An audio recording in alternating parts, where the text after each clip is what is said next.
Hello everyone, welcome back to the iSNF Cup Series, welcome to the fourth round of the playoffs and the penultimate round in our season. I'm once again joined by Tony Trapasso in the booth. Hello Tony.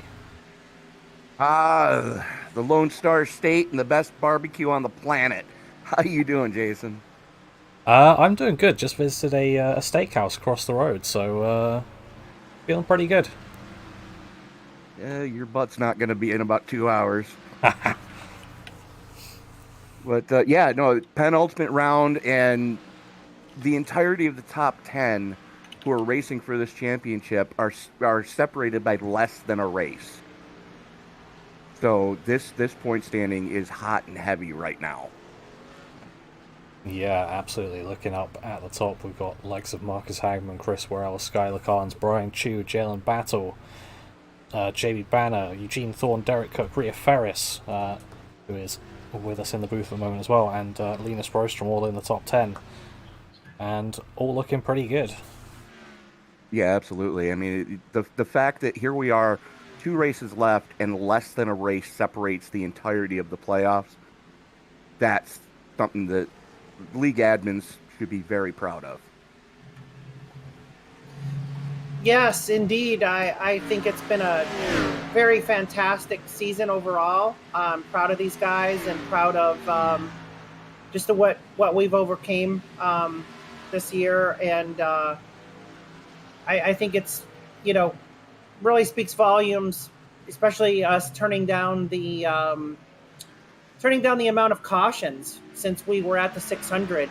I think we've really hit a good number. We're averaging under 10 now as a whole for this series, and I think that it's good. I'm sure you guys appreciate that too in the booth. Very there. much so. But I know we have Yeah. limited time, guys. How about let's bring in one of our championship contenders at this hot mile and a half track here at Texas Motor Speedway for an interview. Make sure you guys get some shade for our interviewee, though. Well, let's reach out to the man who's generally referred to as the world's fastest Swede, Marcus Hagman. Marcus, do you have a copy on us, sir? Yeah, I was about to say good morning, but I think I say good evening instead. That'll work, my friend. But currently atop the point standings after a mistake by me cost you quite a few spots last week. What are your thoughts going into the final two rounds of the season?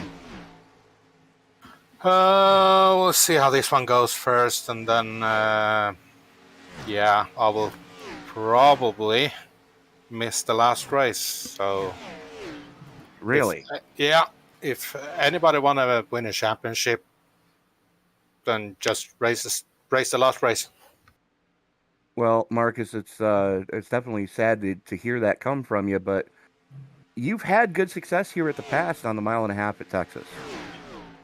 Yeah, I was actually hoping for my first win this season, and we'll see how it plays out. It's a lot of good drivers out there today, and so far I haven't got the speed in at least not over one lap. Let's hope I got a good long run speed. Well, fingers crossed that you're going to be able to pull this one off, Marcus, and hopefully we're talking to you in 167 more laps. Yeah, hopefully talk to you later. Good luck, Marcus. Thank you, Rhea. So that was Marcus Hagman, and let me find the little bugger right now. Jason, I believe you've got his closest rival right now with you. Or not. Do I? Where the hell did I just put him? Wrong broadcast. Is there another booth. broadcast booth? Yeah.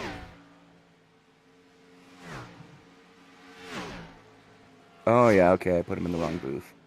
Hold on. Let me fix that. Technical There we go. difficulties, hang on. I believe you've got him with you now. I do. How you doing, fellas? Doing pretty good. How are you feeling coming into Texas? Pretty good. It's a fun track. Turn 1 can be tricky on the long run. Should be a fun race, though, if we can get some green flag racing in.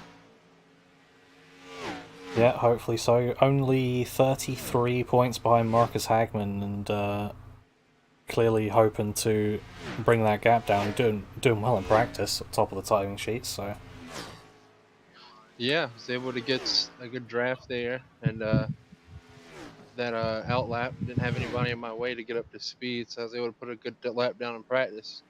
Hoping to beat that in qualifying and just trying to stay up front. And depending on how many tires we have laying, I guess just save and try to be there at the end. Looks like you're laying 4 total. Okay, well, that's good to know. How many laps? 167. Okay. Thank you for telling me all the things I should know coming into a race. But appreciate it. yeah, well, good luck for it, and hopefully we'll be speaking to you at the end of the race as well. Thank you. Good luck. I hope y'all enjoy it. Thank you.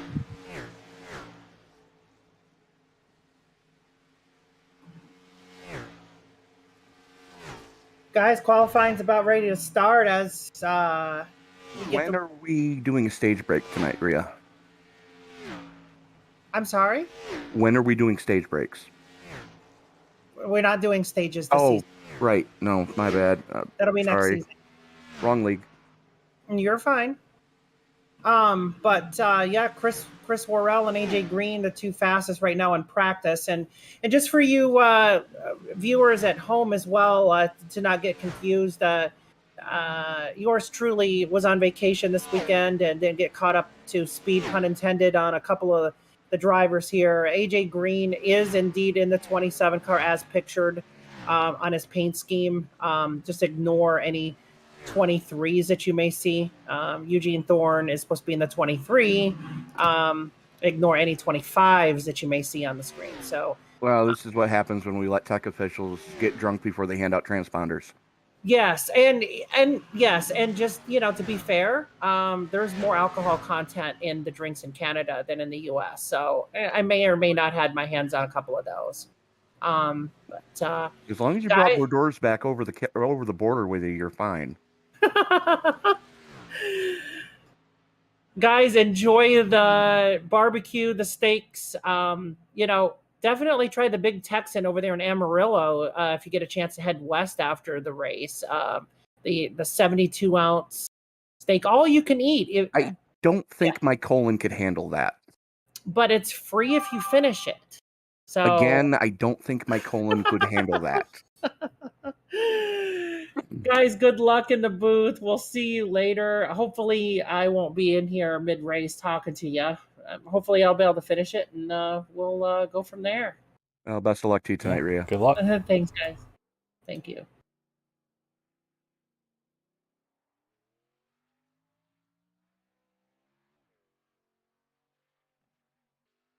Well, looks like qualifying is well underway. Got some people starting their laps. Take a look at AJ Green here. Yep, Green's going to be the first one to take the green, as that Ford Mustang. Nice. Looking pretty sharp here tonight. Ooh, getting very close to the wall, coming off a 2 there. Trying to keep it wound up on that first lap to get the gerbil up to speed under the hood of that thing. Tommy Stanley going to set the benchmark time, though, with a 30.63. John Hopley, now Peyton Hubbard jumps up to third quick. Gene Duda laying one down. Yeah, this is looking pretty good here for the 27. 27? 23? Whichever. Potato. AJ Green, let's go with that. What is it gonna be? Top of the timing sheets. 30.21, though we did see better than that in practice, so... We did, but we also saw a little bit cooler track conditions in practice. As right now, a 90-degree ambient air temperature, relatively clear skies. 113-degree track temperature as Worrell goes to the top of the pile with a 30 dead.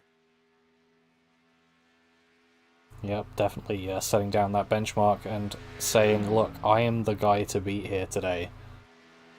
If you Come want to at get me, that bro. race win, gotta go through him. Absolutely. Come at me, bro. Yeah, exactly. Derek Cook out on track in the 4. Second lap for Cook. Going to slide him into 12th. Got Charles Roberson coming through 3 and 4 on his first flyer. Yep. We do it that. Looks like Brian Chu coming through 3 and 4 as well to finish his first hot lap. Roberson set a 30.21 and that was his first lap. Chu just went 30.10. Those are some of the fastest first out laps that we have seen tonight. Ooh, loose for Roberson though. Was flirting with disaster coming out at 2 there for both of them. Yeah, not quicker for Roberson. Chu is green though. Not going to improve. Still a great effort from both of them. Oh, But, absolutely. Jalen Battle out on track right now as well. And I'm digging the Valvoline paint scheme on that car. just hop on over to that one. Yes, very nice, yeah. Trading Paints took a little while loading it, but pretty good, and a pretty good lap as well. Setting him up to 8th, Marcus Hagman up to 4th on the grid. Linus Brostrom currently sitting 10th in points. On his second, just finished his second flyer. He's going to slot into 11th. So not too shabby of a lap there. Only 2 drivers yet to try to lay a time. That's Skylar Carnes in the 47 and the 00 of Matty Moniak. Everybody else has made a legit effort as okay. Anybody want to tell him it's a Ford Mustang, not a skateboard? What have you seen? Linus just 50-50 rail grind turned one wall. Fair enough. But let's take a look at the grid. So, row 1, we've got Chris Worrell and Brian Chu. Then 3rd, we have Zach Taylor, and 4th, Marcus Hagman. Row 3 is going to be Charles Roberson and AJ Green, with row 4 going to JD Bowles and Jalen Battle. Row 5, Peyton Hubbard and Jeff Weimer. Then row 6 is going to be Linus Brostrom and Jason Ricketts. Gene Duda and Bob Wyckoff going to roll off. Joey Maines and Gene Duda going to roll off in row number 7. Row 8 is going to go to Bob Wyckoff and Emily Urias. Mike Iskandar and Chris V are going to roll off in row number 9, with row 10 going to Colin Zimmer and Derek Cook. Adam Duff and Tommy Stanley going to fire it off from row 11. Row 12 sees Casey Tomlinson and Steven Sear. Rhea Ferris and Eugene Thorne in row 13, with row 14 going to Johnny Hopley and Brian Treadwell. Clarence Prince and Eric Davis rolling off in row number 15. Row 16 is going to see Robert Rowe and JB Banner. Jake Banner and Matty Moniak rolling off in row number 17. And starting shotgun on the field in the 47 is going to be Skylar Carnes.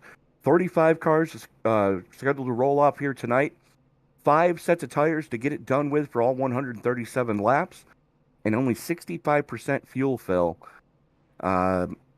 This could get interesting. We're probably going to see a pit window right around 30-ish laps, I would expect. 25 to 30 laps, give or take. And I guarantee you these guys and gals are going to be begging for tires before they're going to be hungry for fuel. Yeah, sounds about right, especially with the track temperatures we're seeing. It's insanely hot. Let me just get up the weather thing. It's showing 90 ambient. That's the highest it can be. 111 track. Yeah, a little bit of cloud cover has come over since qualifying, so things getting in order, and we are just waiting for a couple of stragglers to grid up. And Matty Moniak having connection issues. Yeah. Matty Moniak is about to have a throughput. He's got a 4-digit ping with a single-digit quality. I think that's what they call no bueno. Absolutely no bueno.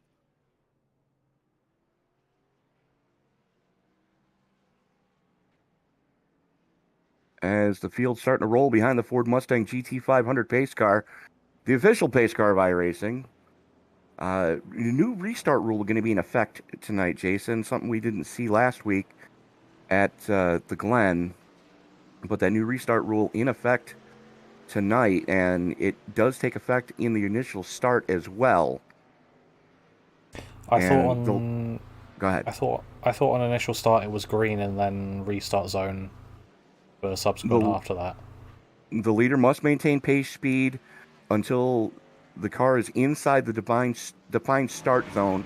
Once in the start zone, the leader can choose at any point to begin accelerating to restart the race. If the lead car does not fire off by the end of the restart zone, anyone can fire.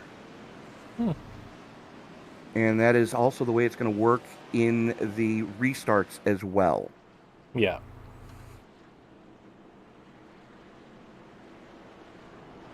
And we've already seen a couple of drivers in a couple other series get popped for a violation as they are calling off the start here, just making sure everybody's where they need to be. Yeah, you can see there on the cameras that restart zone being shown by the Geico banners on the outside retaining wall. Absolutely. As the lights do not now go out on the pace car, Worrell going to have the button when we get ready to turn them loose. So already getting the bonus point for the pole award, bonus point for leading a lap, and we already heard Marcus Hagman say he's probably not going to be here next week. So this could be a huge points night for Worrell. Absolutely could, but I'm still not counting out any of the other drivers in the top 10. I mean, unfortunately, it looks like Skylar Carnes is starting from the pits. I don't know what's happening there, but same thing with Matty Moniak. Yeah, something's not right. So, well, here we go as the field working its way down the back straightaway here under the RVs. Into turn number 3 they go as Worrell going to have the button to turn us loose for 167 laps here in the Lone Star State. There's not much left to say, Jason, other than it's time to wipe the visor and adjust the 5-point harness. Grandma, grab some brisket because it's time to get it on in Texas. Race fans, it's showtime!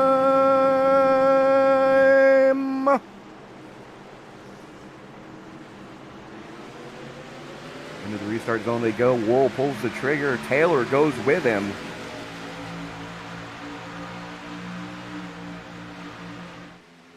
Oy.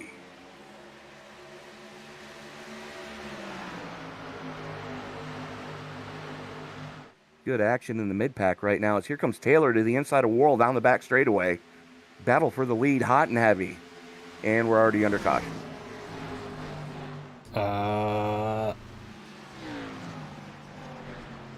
Try and see what that was all about, but it looks like some drivers barely made it past the line.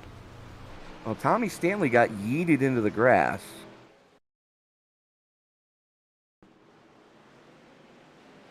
So this is on race start, and someone just accelerating far too early in the right-hand lane. Yeah, and that's where Stanley got punted by the 19. Yeah, and then I think, was that just him losing it onto track, calling the caution, I think? No, JB Banner got it all wrong. JB Banner spun the tires and looped it on the front stretch. Unfortunately, though, I don't see what actually caused the caution.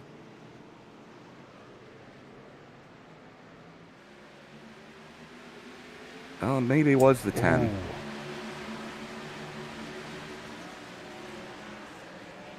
The back of the right-hand lane actually got going, and then they just sort of stopped going. Yeah, the 23 or 25 got into the 19. The 19 sends the 10.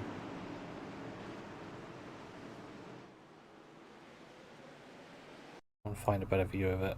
That's an actual.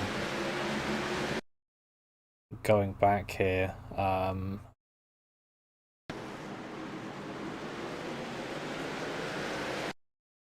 Yeah, looks like 19 just sees people going and guns it. Unfortunately, the 10's got the 4 directly ahead. Well, because the lane actually hasn't started going yet. If you look at what happened behind the 19, the 25 just railed him. Yeah. So that brings us under caution number 1. And we've already got our first lead change. Zach Taylor has taken over the lead. He had the nose out front as the caution came out. Taylor, Yep. Worrell, Robertson, Bowles, Chu, Green, Hagman, Battle, and Hubbard. And Brostrom. Your top 10 right now. As Brian Chu and Marcus Hagman both lost a couple of positions there on the initial hit. Yeah, because it looked like that outside lane didn't get the best of initial getaways, but we'll see how it goes this time around. I mean, I personally always find it hard starting from second. I find it much easier in VR. Oh, yeah, but... no. Yeah, no, I would rather start third than second. Yeah, definitely. Or if it's an outside lane track. I want to be restarting behind whoever's got the button. Let's put it that way. Yeah. Yeah, definitely. Helps if you can see them going. Yes, it does. As the students are getting scolded right now. How so? Mom's yelling at the kids. I see. That's a girl. Sorry, I'm just listening to the InSim chatter, and he's giving them hell right now. Tell him to get this restart procedure correct.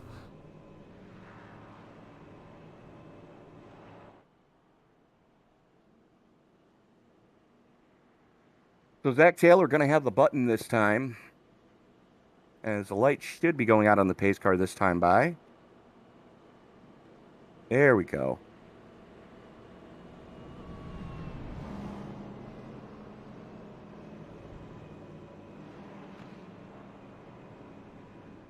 And Taylor looks like choice. Yeah.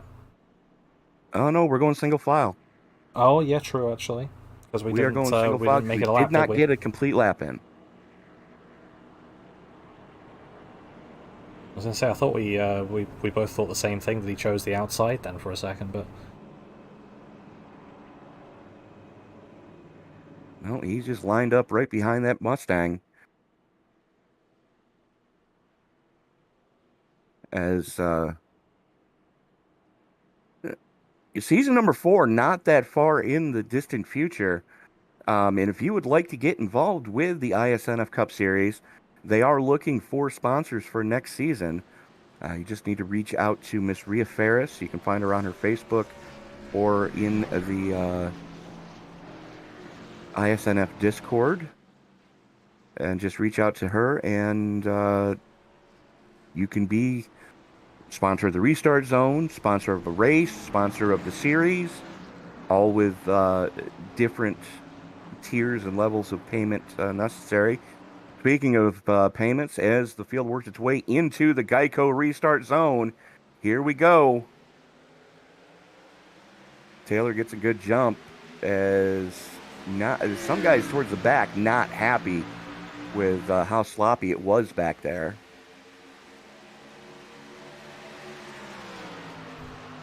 Yeah, no, I can imagine so, but hey, we move. And looks like Chris Worrell challenging back for that lead.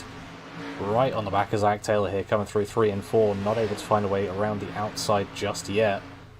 A little bit But further he's back, already his got a little teammate bit Brian gap. Chu is slugging it out with AJ Green right now. As you got Marcus Hagman and Jalen Battle both there as well. A lot of room being given so far. Everybody trying to play nice early on. As Worrell pulls along to the door of Taylor going into 3. Taylor, though, taking the short way around as Worrell has to slam the door on Charles Robertson. And here comes Green on the inside. Yeah, all kicking off for about 4th place here. Green on the inside of Bowles.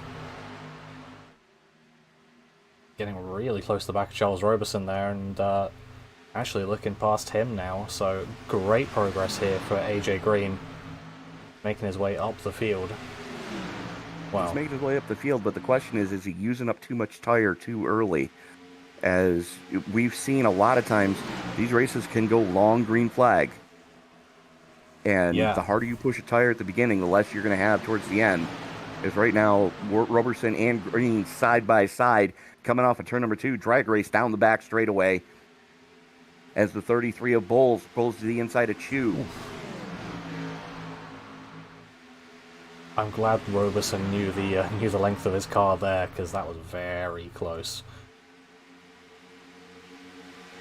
They had bad side by intentions side. written all over it.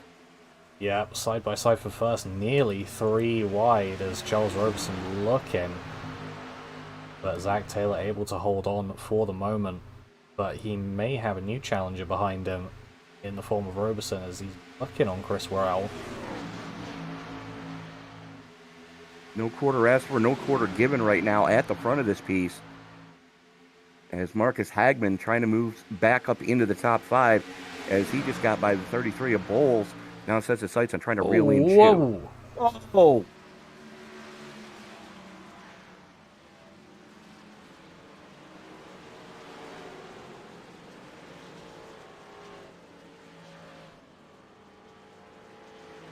Well, that looked changes ugly with a things. capital That's UG. yeah. If there's one driver that that could happen to change the outcome of this championship massively, it would have been Chris Worrell. Eepers.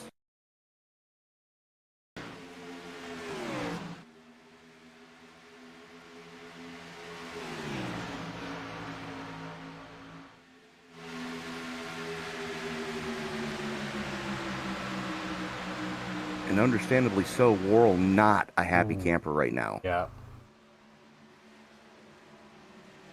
I mean, the 2 just carrying more speed than the 20 by the looks of things and just getting into him. I mean, You know, the accelerator pedal does work both ways.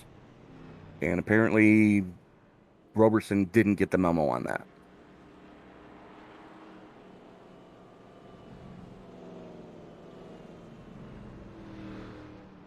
Man, that thing took a shot. yeah, it's fair to say that's not going to be a happy engine, and it's hot on track as it is. Yeah, and there's even more heat under that helmet right now, as Chris Worrell has got to be fuming. Yeah, understandably so. I mean, that's what. And I think That's Jason it. Ricketts just hit the nail on the head. Chris Worrell's car looks like Chase's from the All-Star race.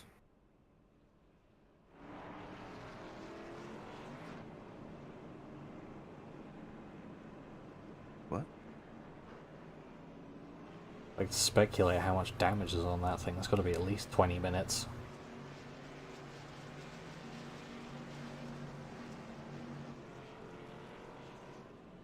But unfortunately, I think best thing for him to do is just sit in the Get that car pits fixed. until it's fully done, and just try get and it run it fixed. around till race end. That's all he can do right now. Yeah, he'll probably gain some positions off of other people crashing. Maybe a DQ.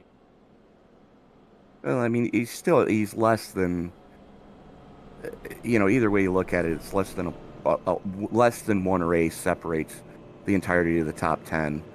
Yeah. So he still has a shot at it, but it definitely does open the door now for the other 9 drivers left in the top 10. Oh yeah, it definitely does. And with where is Skylar Carnes at the moment? He's up in 19th actually. He's making great progress, so looking good for him. And Brian Chu sitting in pretty in 5th, so Yeah, Chu didn't get the initial start that he was looking for, yeah. but it's starting to turn it back around now as back into the top 5. Marcus Adams, another one that had dropped on the initial hit, now back into the top 5, currently sitting in 4th. So, and Linus Brostrom, coming into tonight 10th in points, currently sits in 9th. So, I mean, there's still a lot of racing left in this season. Yeah, absolutely.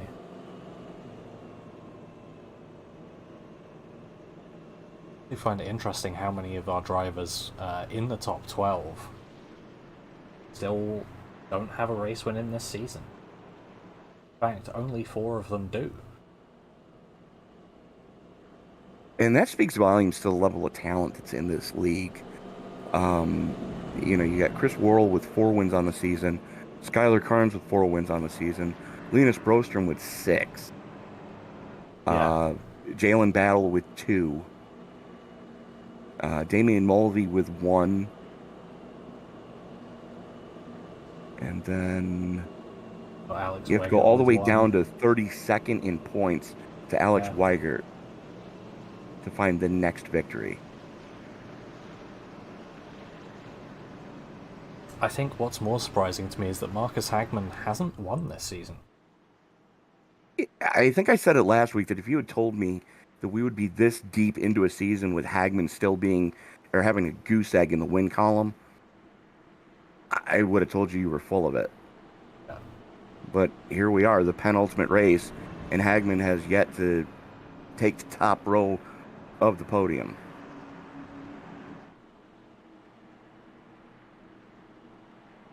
Question is, who's going to come out of here with that beautiful Fender guitar? Right now, Taylor with control of it. It's going to restart on the outside. Well, see how it goes for him, I guess. I can't It worked on the initial hit. Yeah. I can't personally say I can make any predictions on this one. So Oh, we're about to find out as the field comes out of turn number 4. Taylor has the button. Now, the biggest thing is he has to maintain the 55-mile-an-hour speed limit until they get to the restart zone, and then he can fire off at will. As they go into the restart zone, he pulls the trigger, and we are back underway. Marcus Hagman almost asleep at the switch. AJ Green and Charles Robertson slot into second and third, as Brian Chu has a little bit going on back there, as that is JD Bowles and Jalen Battle side by side. yeah, it was a good restart from Zach Taylor. He just waited until just most of the way through the zone. But looking under pressure from that number 2 car. Gonna look around the outside here. Robertson has been fast every time he's climbed behind the wheel of that number 2 for Penske Racing, and I wouldn't expect anything different tonight, as AJ Green giving him some bump draft going down the back straightaway. Not a track you normally see that at. Well, if it works, I guess. I mean, if you're going in a straight line, then why not, to be honest. Well, what's good for the goose is good for the gander. As Brian Chu looking on the outside of the 33 of Bowles getting back into the top 5 as AJ Green gets by Robertson. That stacked him up a little. Oh yeah, that made a bit of a pack behind Roberson. That is Got a 2 by log 2 jam for- from 6 back. Yeah.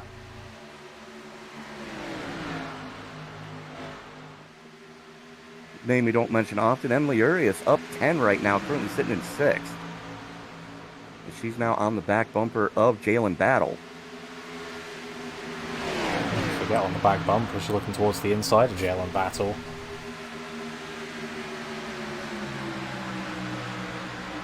And looking good for the move to get into the top 5 here. Absolutely. As they're 3 wide behind them. Good grief.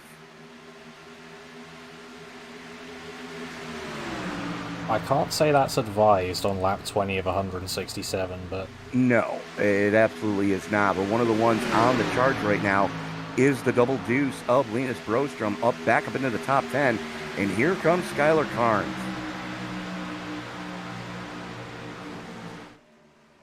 Sorry, wrong NOS Energy car. That's the 15 of Jeff Weimer. I'm sorry. it is indeed. As such a melee going on here, still, I find it so difficult to know where to position your car, because you just gotta try and get that momentum right, otherwise you're going to be going backwards.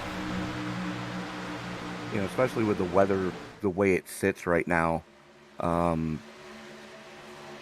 The track temperature has fallen. The ambient air temperature has fallen. So we're only down to 108 degrees now on track temperature, which means the grip level is starting to come back. Yeah, I mean, we're going to be seeing that throughout the race, because it's, what, about 5 o'clock in sim as well, so Yeah. getting towards evening time.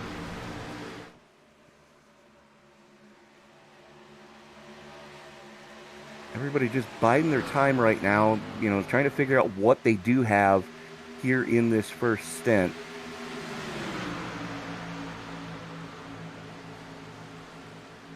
As we currently still have 34 and 35 starters still on the lead lap. That's impressive. Yeah, it is. But going back to what you were saying a little bit earlier, I think what they want to be doing here is preserving tyres, honestly. It feels like the boring thing to say, but I was doing a few laps here just to get a feel for the track and what the drivers are thinking myself, and my tyres were gone within like 5 laps. I'm a terrible driver. We do that, but yeah, no, that's about right. About 5 laps, and you've worn all the goodie off of them. Yeah. These Texas summers are just hell on pavement. And, this track just gets so greasy once you've got a bunch of cars running on it. It's so easy for it's to start to feel like you're on ice. Yeah, it's quite ironic considering how warm it is, but Yeah, but you're in the UK, you know exactly what driving on ice feels like. we don't really get icy roads too often, to be honest, but You've experienced it. So, yeah.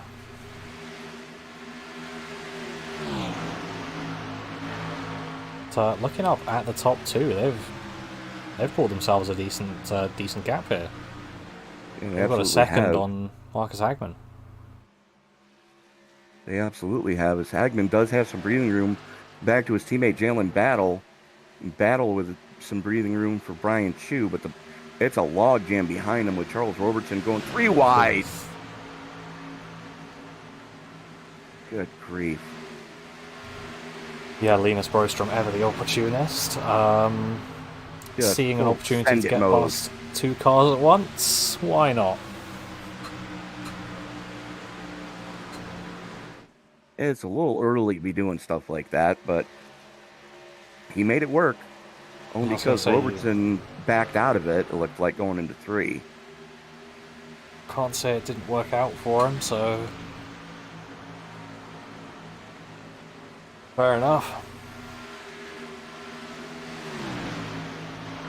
And take a look who just got into the top 10, driving the Kroger Chevy Camaro.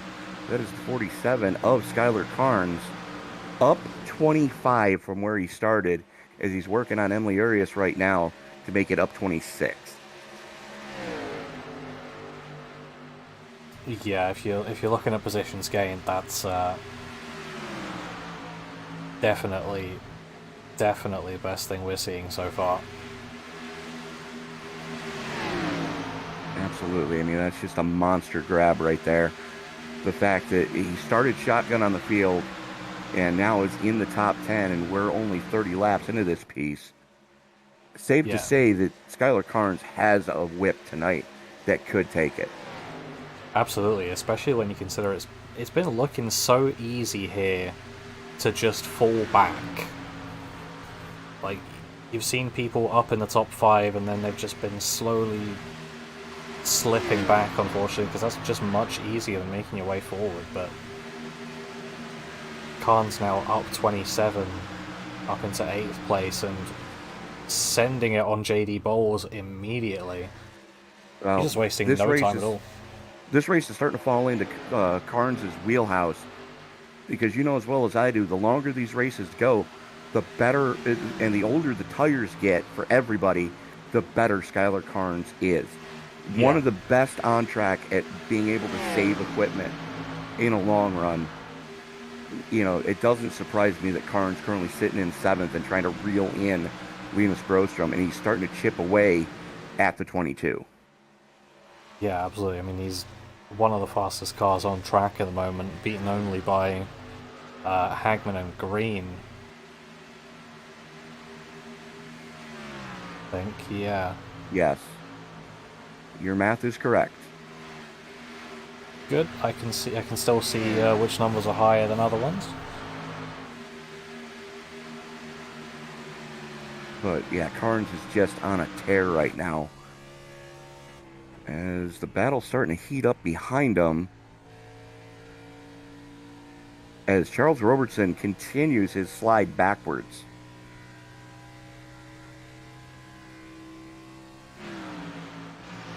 Mike Iskandar looking to get into the top 10 as he's working the inside of Emily Urias. Urias slams the door on him going into 3. And they are side by side in front of those two, as that is Robertson and Bowles going door to door. Yeah, absolutely. I think Roberson's just wanting to make a few positions up just to try and move momentum that way, because it's unfortunate in the last 15 or so laps the momentum has just been going against him a bit, but I'm sure he'll be able to bounce it back and get back up into that top 5. Iskandar gets the nose out in front of Urias to move into the top 10. The 99 battles back coming off of 4, as it looks like Iskandar had to chase it, and that's going to open the door for the 7 at Hubbard to get back by him.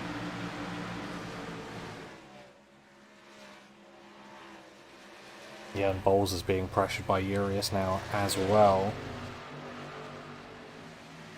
Meanwhile, up towards the front, that is Linus Broström, Brian Chu, and Skylar Carnes running stem to stern right now for 5th.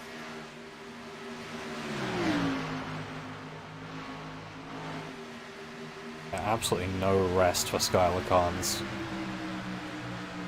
I mean, what? I bet he's going to somehow manage to get past Linus Broström within a lap or 2. We're closing in on what should be green flag pit stops, because these guys only have yeah. a 65% fuel fill, and Skylar Carnes is the only one that's been down pit road already to top off. Yeah, only one in the top 17 at least. So he's going to be able to go a couple more laps than everybody around him. That's going to play into his wheelhouse. Having to pit later and so on. This is definitely going to be advantageous. But they're going to have to get this sorted out pretty quick, as the battling that those three are doing for fifth is costing them time against Jalen Battle, who currently sits in fourth. Yeah, it is, but I think that we'll have to work together slightly on this strategy as well, maybe. But we'll see how they do. But there's just slowly gaps forming in the top 5. You can see the gap up to Battle was about 1.2. Then he's got 1.5 in front of him. Then 1.5 in front of Hagman. Big Battle right now is back in 9th. As Emily Urias has it, JD Bowles wants it back.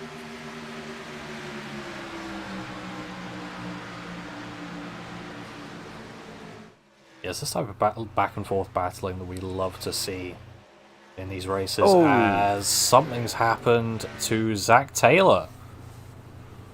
Oh, yes, it has. That's no bueno. Is indeed.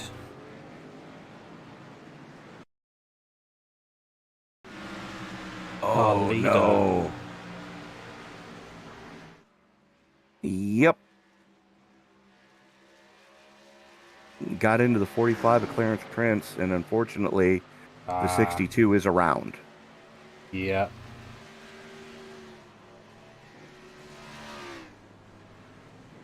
Few hits on that right hand side, but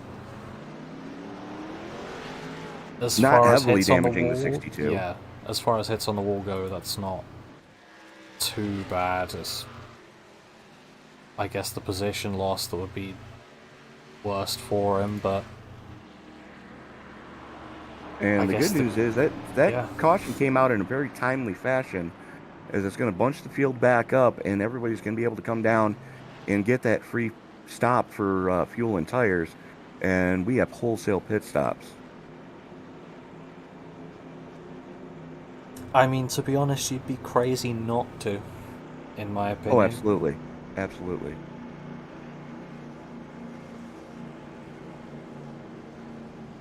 As everybody is on pit road right now, JB Banner stays out? Yeah. Yes, he does. Looks like he's trying to get that all-important bonus point for leading a lap here. I mean, Coming into fair tonight, enough. 6th in points. So he's trying to get every spot that he can right now.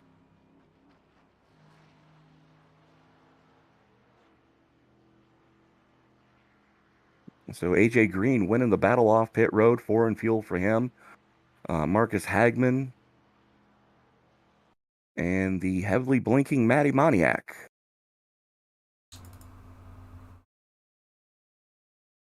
I'm having to restart my game again. All right, then. We'll be back right after these messages.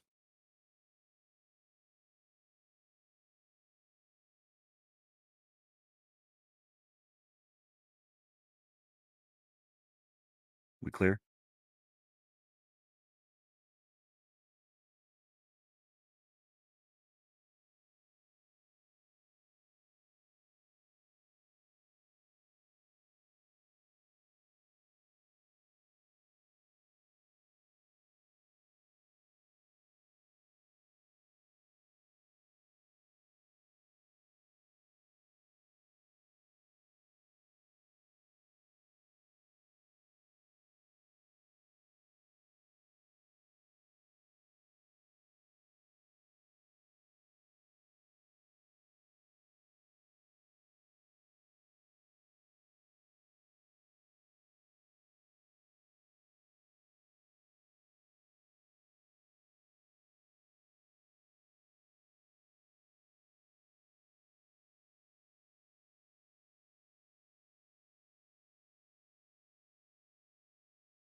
Okay, yeah, there we go.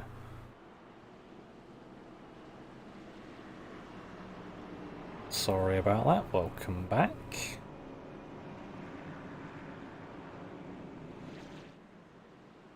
So everyone that pitted did take 4 and fuel. AJ Green winning that battle off pit road. And then Marcus Hagman, Skylar Carnes, Jalen Battle, Linus Brostrom, Brian Chu, Charles Roberson, Ellie Urias, and Peyton Hubbard. Rounding out your top 10, all starting behind JB Banner. And that's going to be the biggest thing to keep an eye on. Banner's got the oldest tires on track right now. He was last down pit road on lap 12 and only took 2 when he was there. Yeah. So this could get very interesting as the pace car peels on off coming off of turn number 4. Banner has the button as he brings them into the Geico restart zone. Pulls the trigger, a little bit of skating going on as AJ Green just didn't go. And that really stacked him up behind him. Yeah, hopefully that didn't cause any issues further back as did last time, but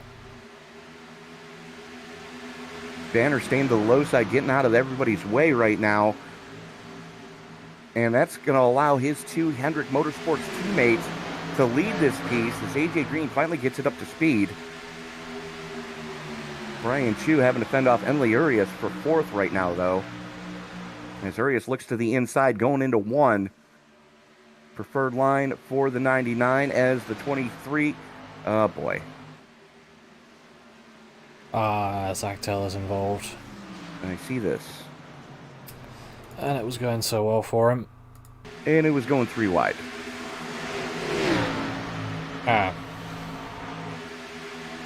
Yep, they'd sorted it out, and then what's happening? Oh yeah, there? it's completely come off the rails. Oh! Oh, that's a flip. That was shades of David Ruderman. Oof. Good grief.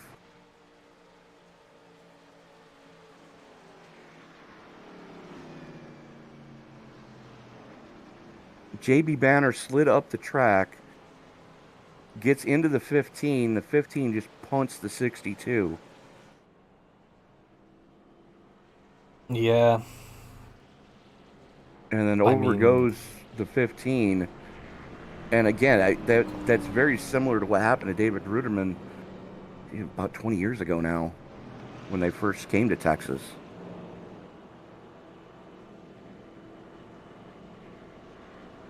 I guess that shows you why you take tires, to be honest. But you're not wrong. Because JB Banner is now pit side to get that done. Yeah, and looking down on my list, it looks like we have 4 drivers no longer in the server, including Chris Worrell, Adam Duff, Tommy Stanley, and Zach Taylor just had a throughput. Oh, he had a throughput? He had a throughput. He hit the wall so hard his computer crashed. There is no luck for that man today. Unfortunately, no, and he had such a great run going. No luck at all for him.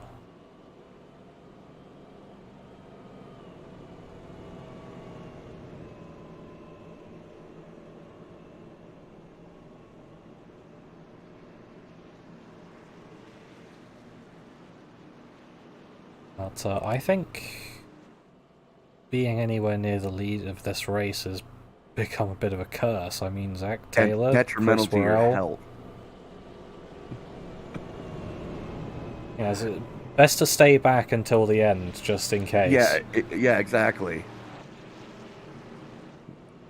But Skylar Carnes back into the top 10, currently sitting in 7th, up 28 from where he started. That is an amazing run, especially at a track as tough as Texas is, to get around with how slick the conditions can get here. Yeah, definitely. I mean, these conditions are going to be improving. Obviously, those shadows cast are going to be getting longer. Temperature's going to be getting lower. I don't think we're going to be running into having the lights on territory, but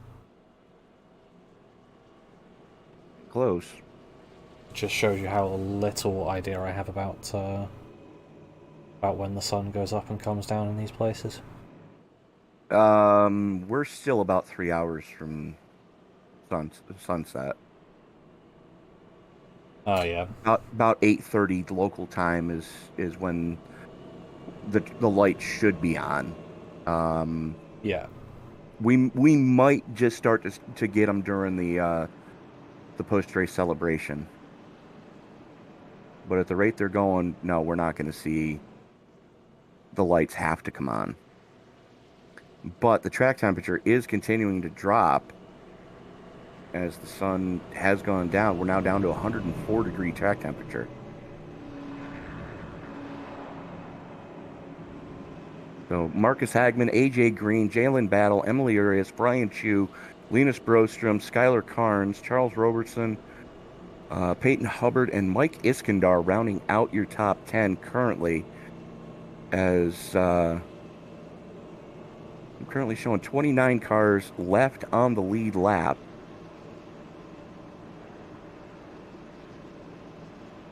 Yeah, still pretty good showing for about, well, coming up to a third of the way through the race. Very much so. That is pretty good going, and nearly everyone's best laps being within a second of each other.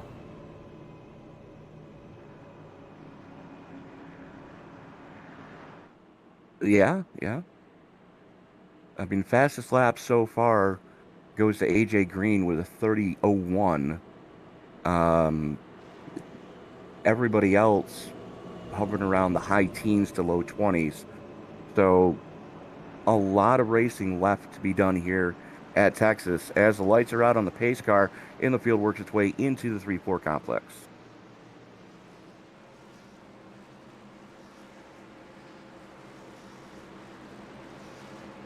Hagman has the button as the field comes off of turn number 4.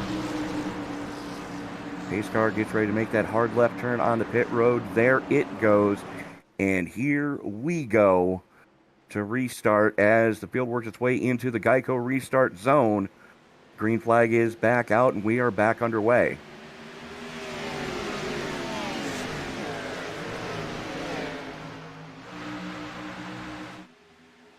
Yeah, good restart there for Marcus Hagman, and Jalen Battle already working on the inside of AJ Green, getting past and starting that charge up to the lead. He's got good momentum. Going to be able to use it here? Not going to be able to get there. Not quite yet. He's right frozen to the inside on Battle, going through the dog leg. Does have the preferred line going into 1. Battle, though, Battle's back on the top side, and we are back under caution. And I think we're going to have one unhappy boss lady. Yes. Oh. That was a shot.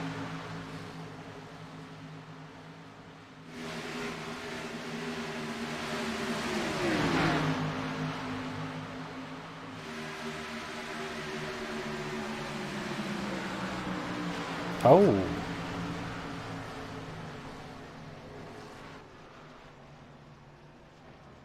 Banner was looking to take it 3 wide on the 42. Yeah. Bounced off the wall at the flag stand, and Rhea Ferris just took a race car to the face.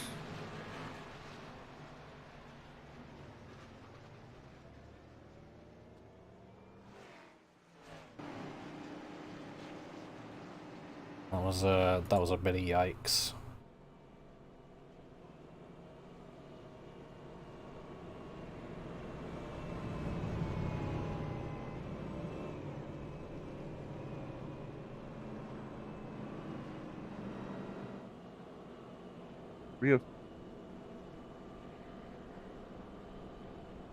Rhea Ferris gonna have to bring that down pit road, just get it massaged. But JB Banner is crabbing badly. Yeah, I'm not surprised those were two big hits. That car is not going to fare too well, unfortunately.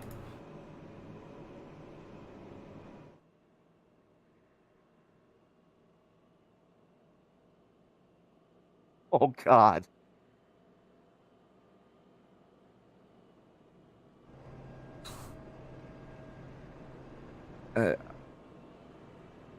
I seriously need to stop listening to the NSM chatter. There's some interesting things. Oh, the things people say and do.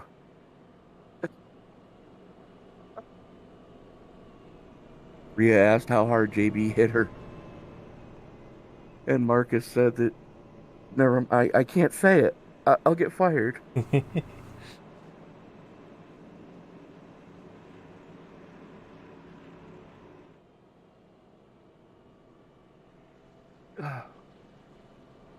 Anyways, Very.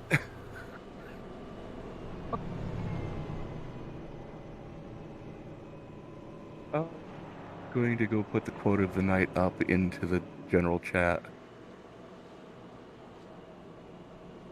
Because I can remember where it is. Time to make my way to it.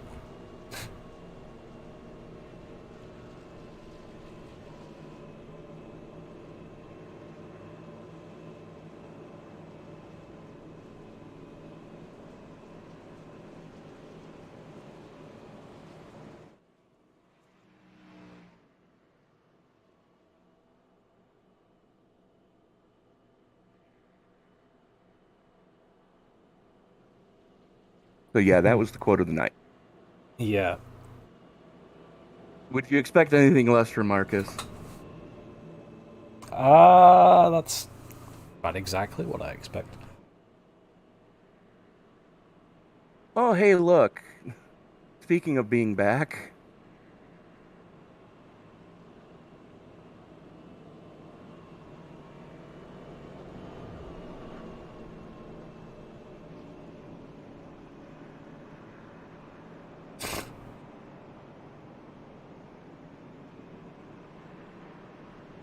Oh. Looks like we're probably going to be going one to green this time by. Could be. Which caution number are we on now? 3. Only been 3? 4. Sorry. Yeah.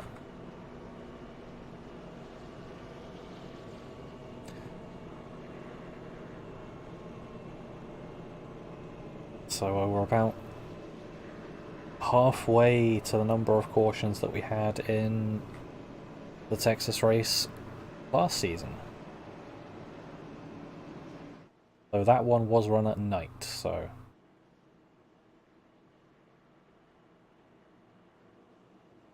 Right. But, well, it looks like the lights have gone out on the pace car. 3 Chevys at the front of this piece, and AJ Green's Ford up at the top. Brian Chu running out your top 5. Emily Arias, Linus Brostrom, Peyton Hubbard, Charles Roberson, and JD Bowles round out your top 10 as we get ready to turn them back loose here. Working lap 55 currently. Getting ready to put lap 55 in the books. As Hagman going to have the trigger this time.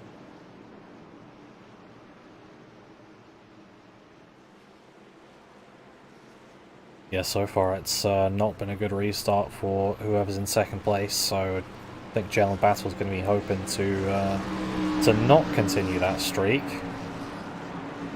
And if you're a Chris Worrell fan, he is back out on track, although multiple laps down. Ooh.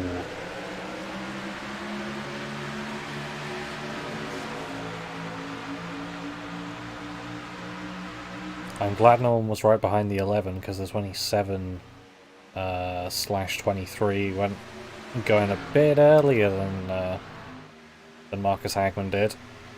That stacked him up a little bit behind, but no one directly behind the 11, so nothing doing. But looking at Skylar Carnes and Jalen Battle here. Carnes and Battle go door to door for third. Battle up currently up 31, looking for 32. As the 7 bangs the wall coming through the tri-oval.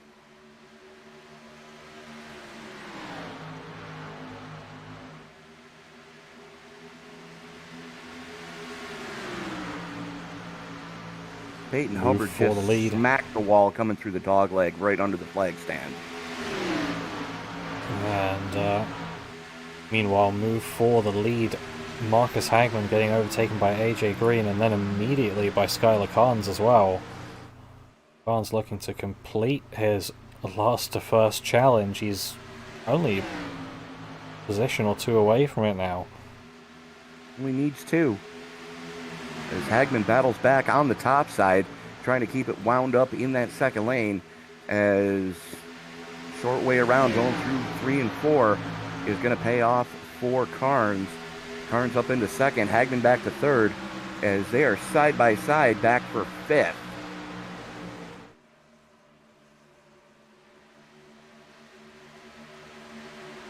Linus Brosen working the inside of Jalen Battle right now.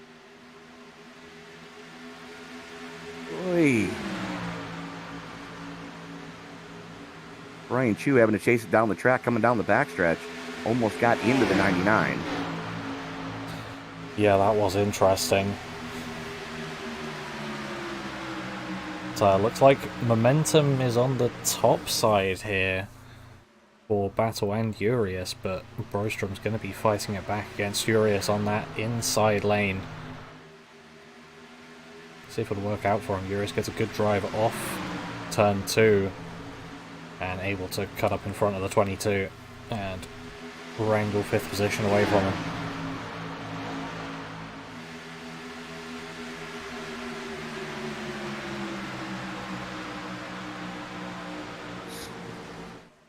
Now Urias gets back to the inside. Sends Brostrom way up the track, going through 1 and 2. Oh! And around goes Urias.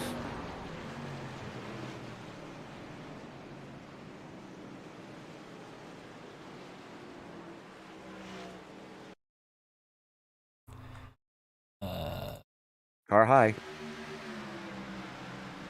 Yeah, just about. Unfortunately, not realizing it early enough because Venus got such a good run off the turn. I mean, Yeah, I mean that's just an iRacing glitch. yeah, If she had a live spotter, that live spotter would have said momentum on top side. But because it's the iRacing computer calling the spotter, she was clear, but like you said, Brostrom had such a run coming off of 2 that unfortunately, as Urias went to get up to get back in line, Brostrom was already there, and now we've got 2 more torn up race cars. yeah, definitely just a thing with the iRacing spotter. I mean, with the computer doing it, if you've got it on default settings, it's not obvious how to change it. But if you got it on default settings, it's not going to call that until it's too late. So What I'm I going don't think to we do. can blame either of them for that.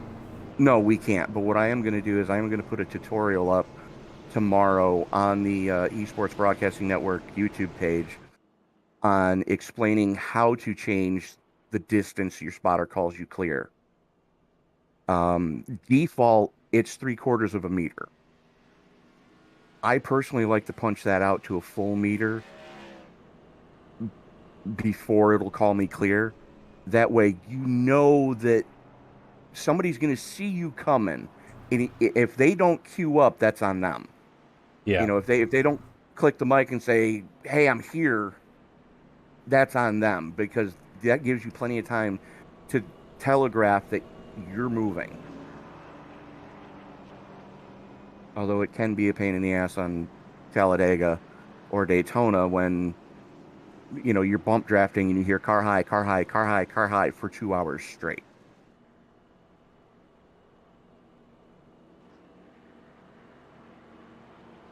Anyways, AJ Green going to have the button when we turn him back loose this time.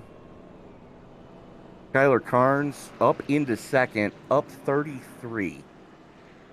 And we've got some huge movers here today.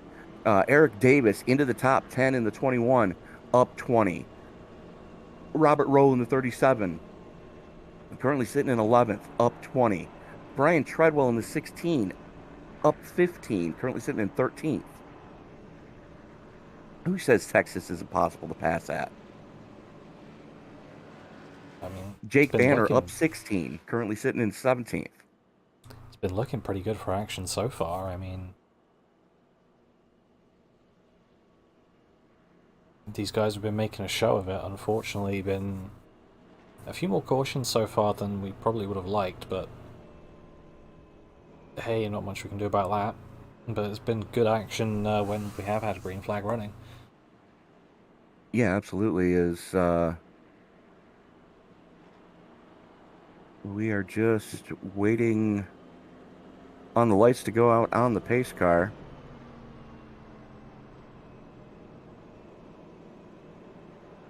And I didn't see when it happened, but at some point the rear bumper has been ripped off Brian Chu's Toyota. Oh, that's news to me. Take a look at the nose off the nose of Robertson's car. Yeah, right you are. When did he ever get into anything? Unless he caught a piece of that Brostrom Urias crash. I don't know when that would have happened. Maybe? Because there were cars scattering when that happened.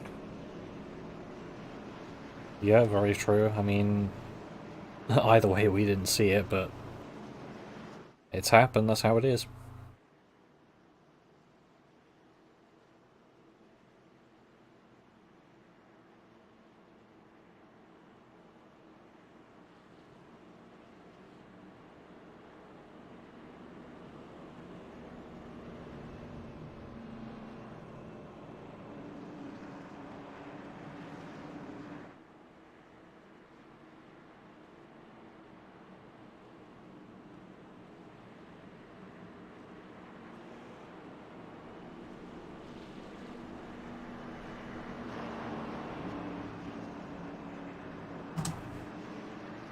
Just about ready to let him back loose here once again, coming on to lap 66 of 167.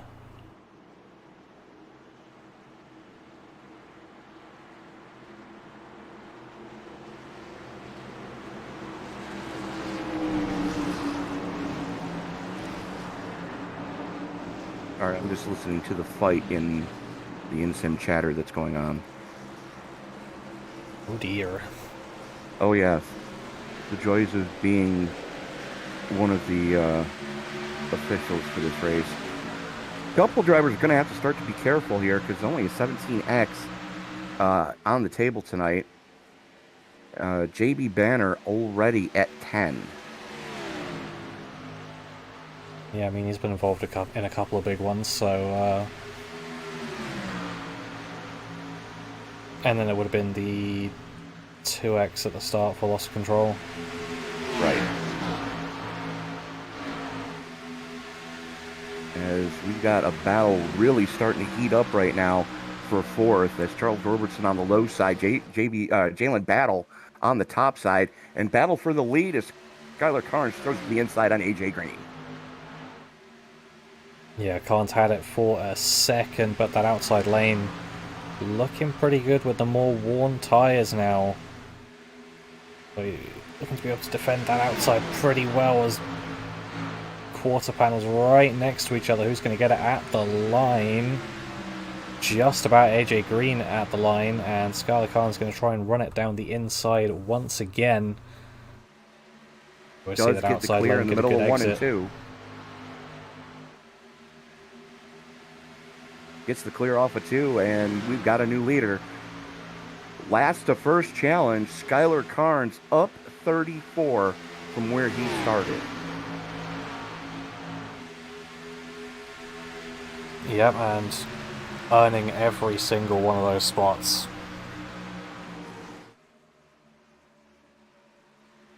So Carnes does get the credit for leading a lap, so a bonus point for Carnes.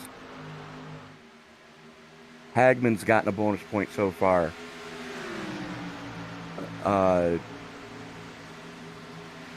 So 3 of your contenders for your point standings do have a bonus point in their pocket tonight. Chris Worrell getting the point for setting pole and leading the first lap. Unfortunately, still mired way down in the field. Currently 32 laps down. Yeah. But the good news is he's going to be able to make up a few spots because Adam Duff still is out of the race. Clarence Prince is still on pit road trying to get that engine changed. Tommy Stanley has retired. Jeff Weimer has retired. And Zach Taylor in 30th has retired. And then Mike Iskandar is still on pit road trying to get his engine changed after hand grenading 1. I think an important part of this race is going to be who leads the most laps. I think that's still Zach Taylor, technically. Currently, yes. Currently, but there's still plenty of time to pass that. I think those bonus points are going to be really crucial, though, because we're very much coming to crunch time in the season. Only 1 race left after this week, as this is the penultimate round, and next week we're going to Homestead. And you know as well as I do, Jason, that track can lead to some interesting finishes. Yeah, absolutely. It's going to be great to see that next week, but we've got this here this week. And I stand corrected, it's not a point for leading a lap, it's 5 points. Yeah. So 5 points for leading 1 or more laps, 5 points for pole position, and another bonus 5 in the air for leading the most laps.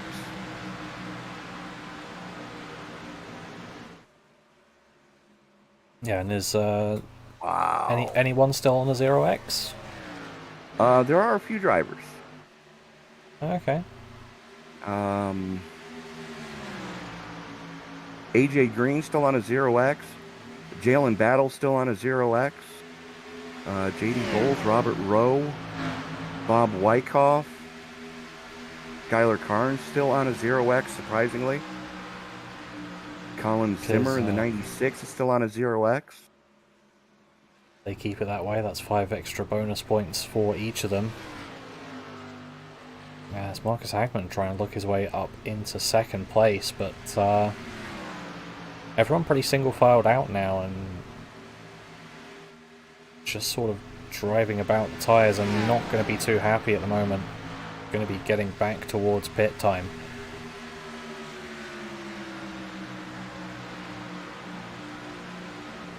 We are getting close on to where we're going to be seeing green flag pit stops start to happen.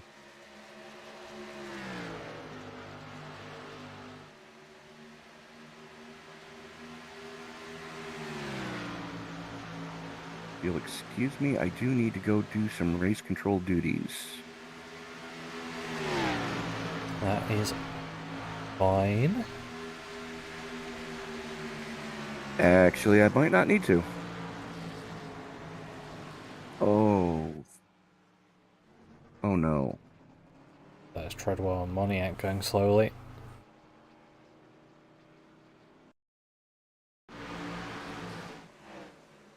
What's happened here then? Treadwell running up high, runs into the wall, coming down into the 12.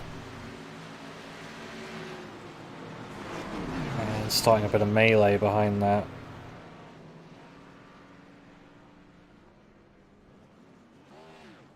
Oh.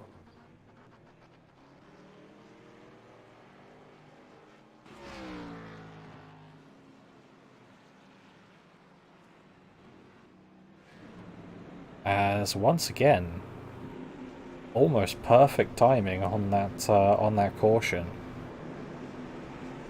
People coming in for their pit stops. Forum fuel. Yep, that would be that'd be the safe bet. Although looks like Colin Zimmer and Gene Duda both electing to stay out. As is Hopley, Treadwell, and Chris V. But I'm not so confident that's the correct decision. Might not be. Looks like AJ Green is winning off of pit road this time. Stopped for nearly a full second less than Skylar Carnes was. I see this, and I will be right back. No worries. So maybe a little bit of damage repair for Skylar Carnes, just low amount of optionals as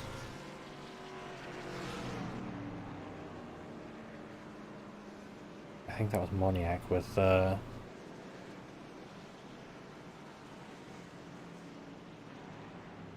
internet connection akin to a toaster, unfortunately.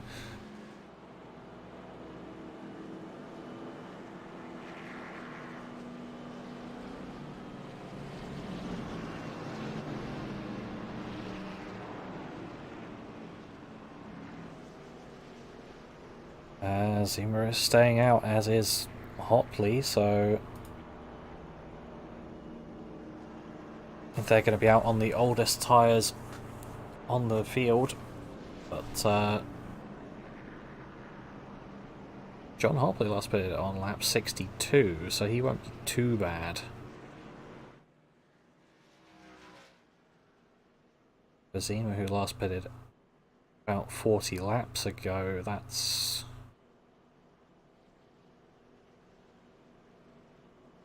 not going to be ideal for him on the restart, but see how it goes. I think he's going to have to be staying to the inside, getting out the way of the guys that are going to be coming past him, because no way he's keeping people behind, unfortunately.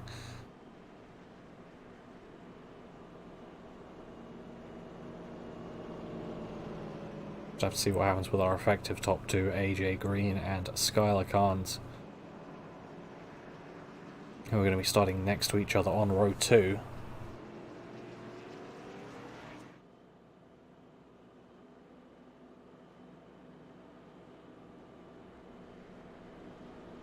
Definitely preferable to be starting where that 27 will be starting. We'll be right behind the leader. Although that leader does have worse tyres, as I was saying, so could well be an interesting one here as we come on to lap 80. Are we forming up for 1 to green? We are forming up for 1 to green, so green flag is going to be in the air once again, lap 81.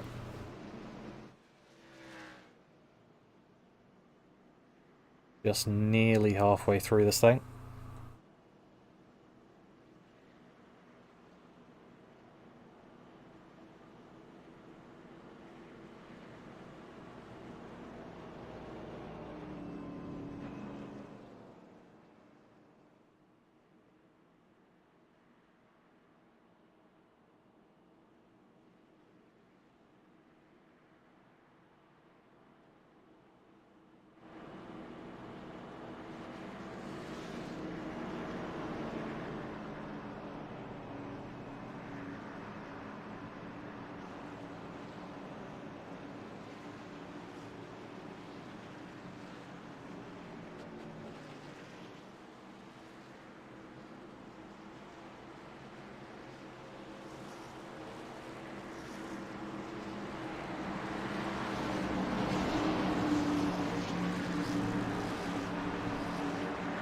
as they're now making their way through 3 and 4.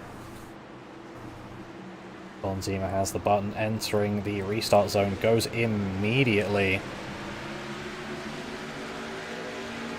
AJ Green following nicely. John Hopley not getting the launch he would have wanted, but Skylar Khan's getting through pretty easily. 3 wide behind him.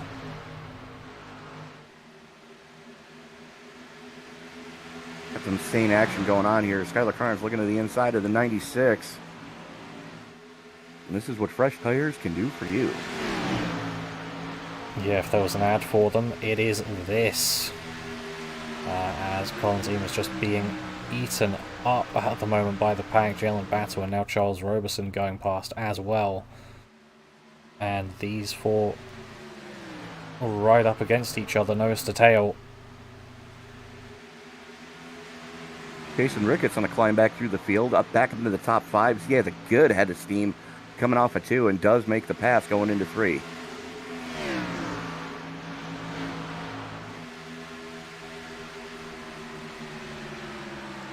And they're looking back for 8th through to about 14th. They're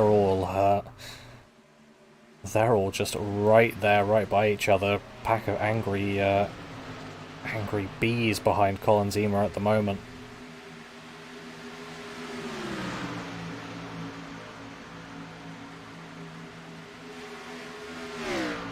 As it looks like battle for 3rd is going to be starting to heat up between Battle and Roberson. Hey.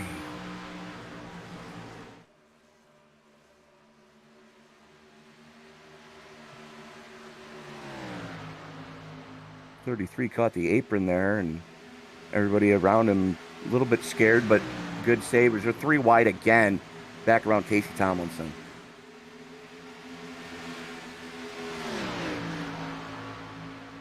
Boy.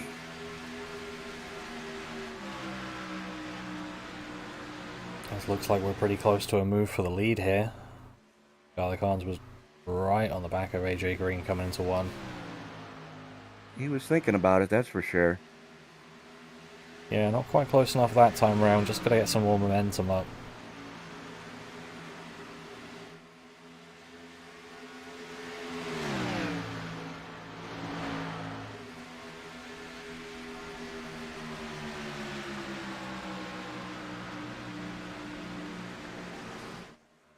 The front 2 have just flat checked out as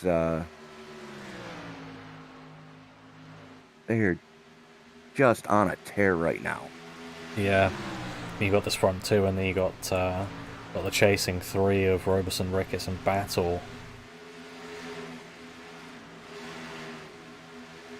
And then a 5-car melee behind them, and then the rest of the field.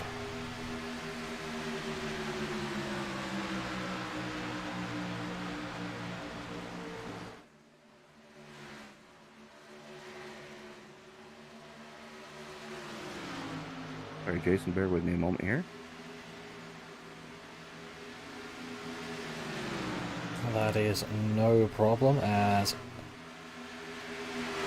looks like that is Jason Ricketts getting past Charles Roberson, so he's moving up into the top 3.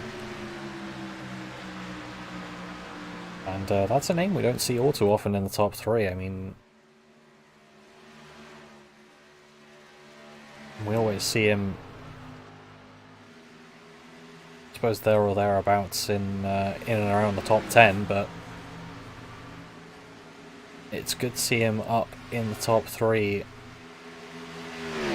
putting a real challenge on for these guys. Yeah, absolutely.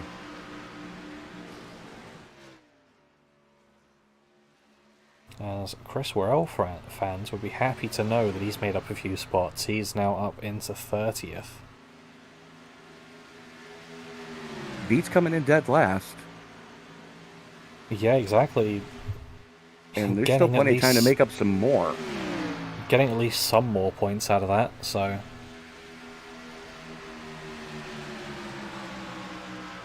Yeah, absolutely. I mean, there's still times for him to make up even more points. You know, being as I'm showing Iskandar as out. No, he's there. I'm showing him as racing. We've got Peyton Hubbard and Rhea Ferris in the pits for somewhat extended time. Emily Urias not in the server, I believe. He just threw foot. Ah. And Worrell Well, back in that'll do pit. it.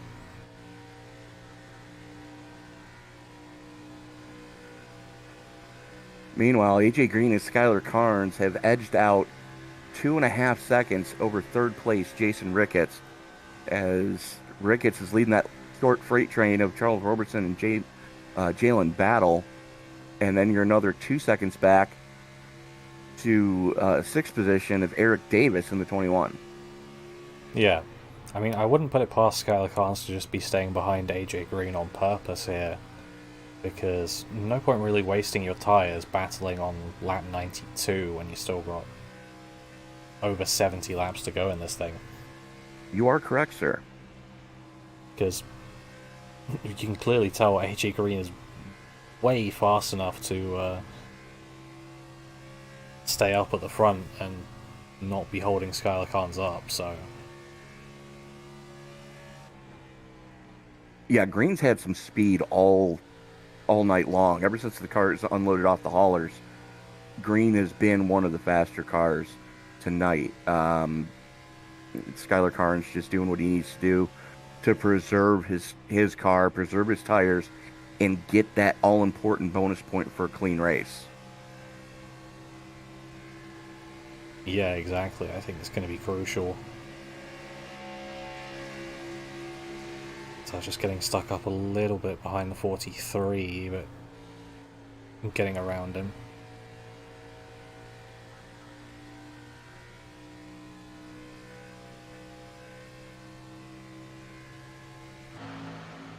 As I believe battle's starting to heat up for that third position.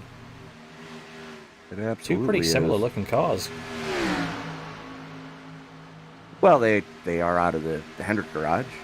Yeah. Makes sense. And then you've got the Penske of Charles Robertson up there as well. Ricketts does drop back. See if Jalen Battle can try to reel in those two in front of him.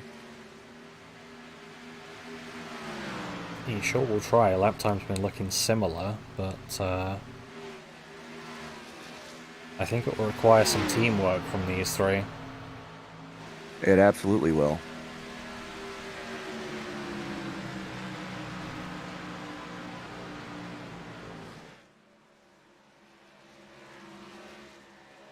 I think racing driver mindset says, oh, I can get past this guy, but race winning championship mindset says, no, let's work together on it.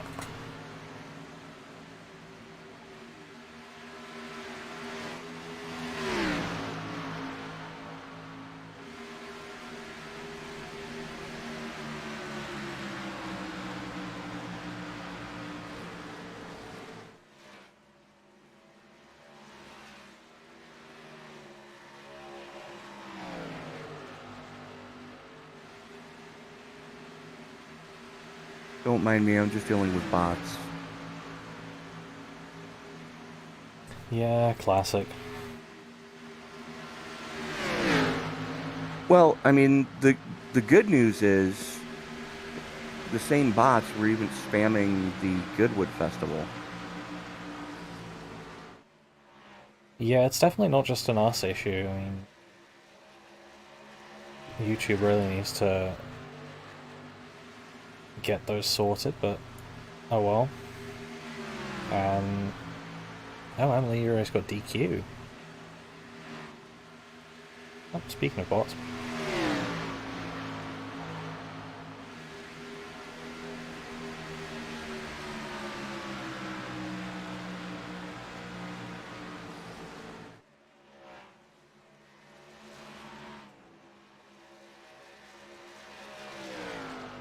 As Charles Robertson potentially looking to the inside of Jalen Battle, but I think that move's not going to happen. Probably just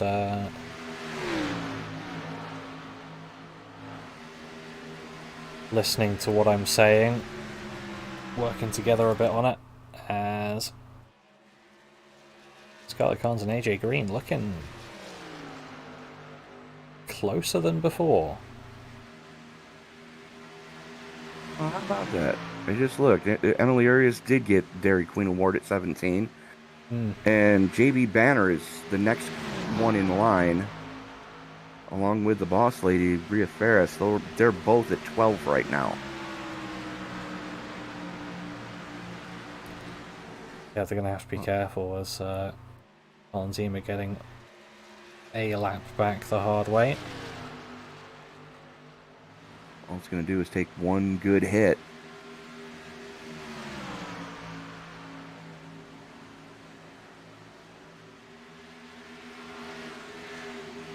Yeah, so is it 17's the limit, right? Not 16? 17. Cool. DQ at 17. So AJ Green, Skylar Carnes, 3 seconds to the good over Jalen Battle, Charles Robertson, Jason Ricketts, as they've got another 3 seconds back to Eric Davis in 6th. Davis up 24, so good run for the 21 right now. A little bit of a gap back to Linus Brostrom in 7th, as he still has to deal with Robert Rowe and JD Bowles in 9th. Jake Banner rounds out your top 10, up 23 from where he started.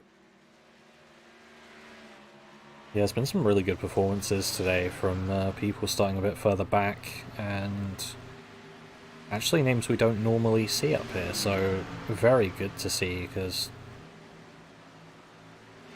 it's good and all seeing the usual suspects making their way through the field, but nice to have a change of pace and see some fresh paint schemes up towards the front. Yeah, I mean, we haven't seen AJ Green a lot this season, but he's been putting on a show here tonight. Charles Robertson, we haven't seen him a lot, but when we do, he's usually in the top 5, currently running in 4th, of course. This is one of the best runs Jason Ricketts has had in a while, too, in the 9. I think the last time we were able to talk to Jason was back when we were at Atlanta. Yeah, probably. He's got 1 top 5 so far this season.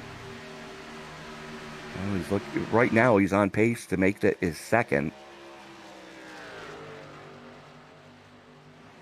Currently sitting in 5th, actually. Yeah.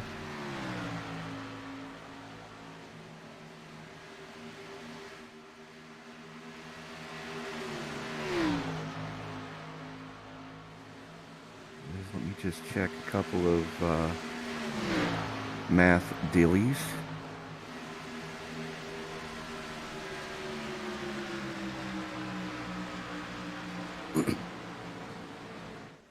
So currently Chris Worrell out on track. Rhea Ferris back out on track now.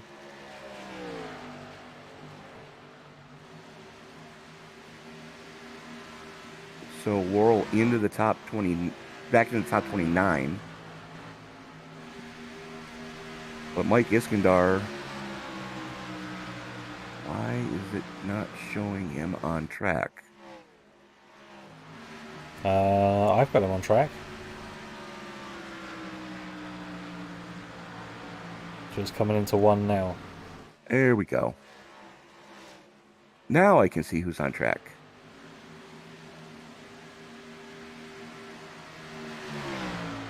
It's always good to be able to see who's on track, but just looking at JD Bowles and Marcus Hagman. Hagman trying to work the inside of the 33 to try and get 9th position back. Not quite working out for him though, so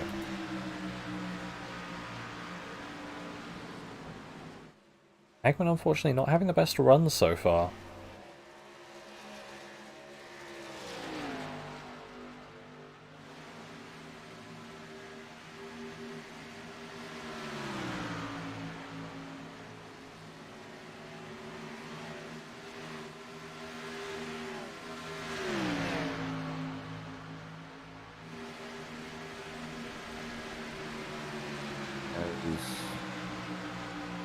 they continue to work their way around as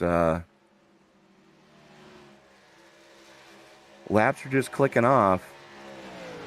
And everybody right now is terrified of Matty Moniak. Yeah.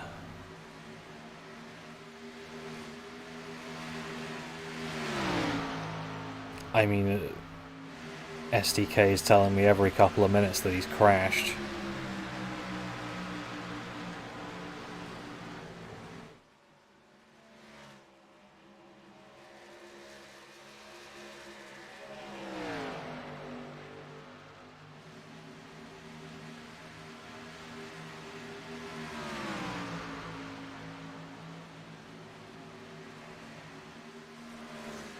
Marcus Hagman finally getting past JD Bowles to get up into 9th place, but JD not looking like he's going to give it up too easily. So Marcus got a good run and he's got a bit of a gap on him now. Looking forward to Robert Rowe and then fellow countryman Linus Broström just ahead of him.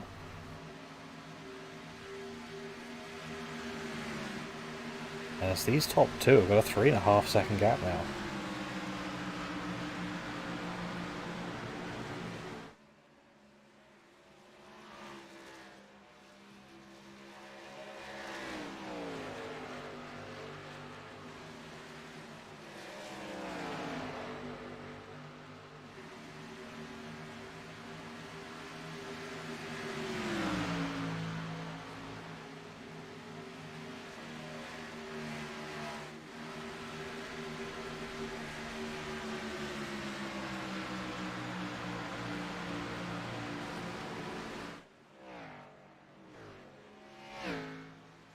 Sorry about that. No worries. I think we're just in the bit of the tyre run where we're Jason, just sort of seeing people I'd existing.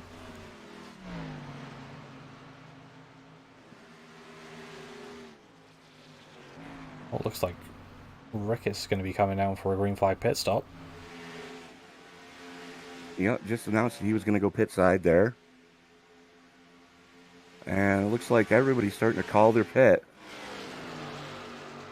So we are fast approaching what could be the money stop. I think they'd need a couple of cautions to make this the last one, but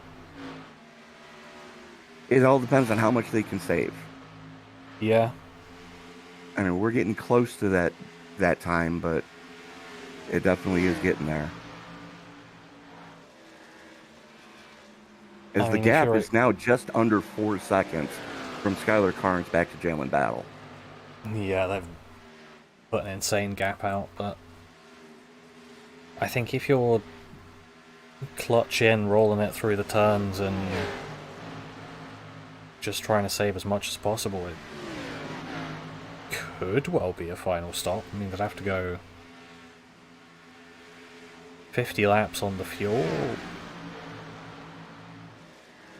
Maybe. Yeah, you're right. It's still just on the outside. Are they 4 wide? No, okay. They were thinking about it as battle for 6th, hot and heavy between Broström and Hagman. Hagman looking to follow Bowles through. Sorry, that's a 37. He's looking to follow through. That's Robert Rowe in front of him.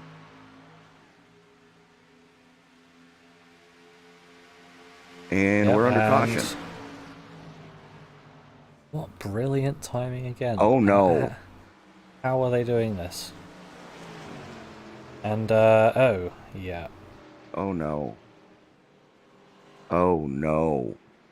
Oh, good grief. Oh. Rhea Ferris already running with no nose, and then hit the wall and hand grenaded it. Jason Ricketts out too. Oh. Ouch. Ferris was looking on the inside of the 41 coming down the back straightaway. And unfortunately, the back end just washed out on her, and she went down into Ricketts, who was just Yeah. coming off pit road.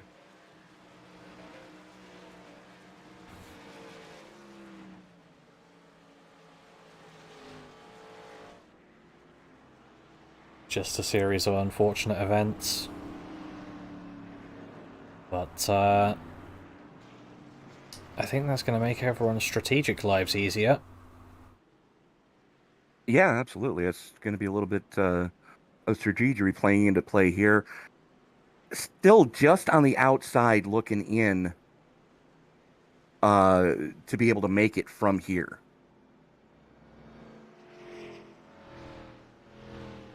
I mean, honestly, run it in fourth gear for this entire caution period, and Well, this is one of those tracks where you normally don't shift anyways.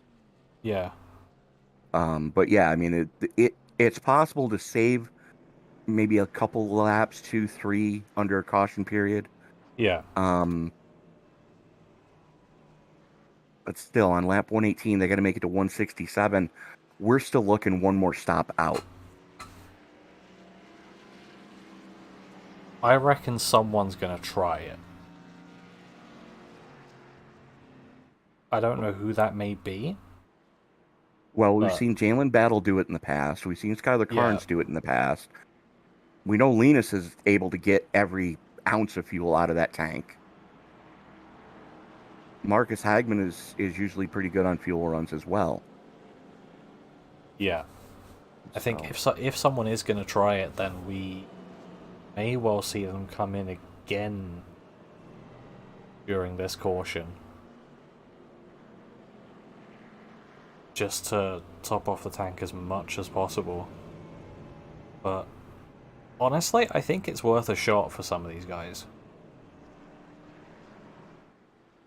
Some of the guys that need to make some moves happen in the point standings, yeah, you kind of almost have to gamble at this point. Yeah. But, you know, for a guy like Skylar Carnes right now, who, according to my quick math, according to my quick math, Skylar should come out of here with a points lead. You know, if everything plays out the way it is right now. You know, being as Worrell had a bad race, and you know, so is Hagman. Hagman already announced that he's not going to be racing next week. You know, this is going to be Skylar Carnes' best shot to make as many points up on Worrell as he can, coming in 15 behind him tonight. So Worrell's going to drop in points. Yeah. Hagman, if Hagman continues to run where he is, should maintain the points lead going into next week. But Carnes has to finish well. And gambling on fuel, that's a gamble I wouldn't want to take. Yeah, no, for Skylar, I definitely don't think it's worth it, but if I were in the position of Linus at the moment... Oh, if I was in Linus's shoes, Yeah. I'd take it in a heartbeat. Yeah. I mean, you might as well. He's come in. Are you listening? He probably is. Yeah, I'm pretty sure he keeps the stream on while racing, so... you're welcome. Chief strategist for hire.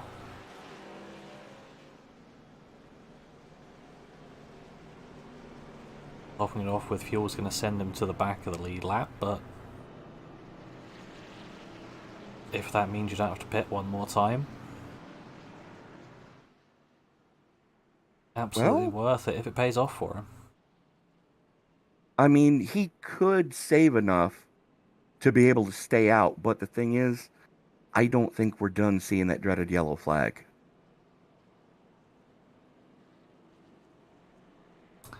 No, I don't think so either. And As we're seeing a lot of connection issues tonight, man. Matty Moniak has now put it on the hauler, as has Chris V. yeah.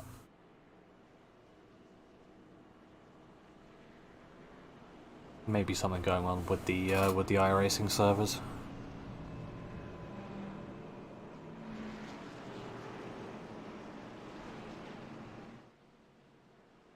But with this, As lights caution should be was going on the extended a pace bit. car this time by. Yeah, caution was extended a bit, so good news for Linus, because gonna go on board. I'm assuming he's just gonna be clutch in, yeah. Joey Maines brings it down pit road to pack that thing full of fuel. So the 8 looks like he might be trying it.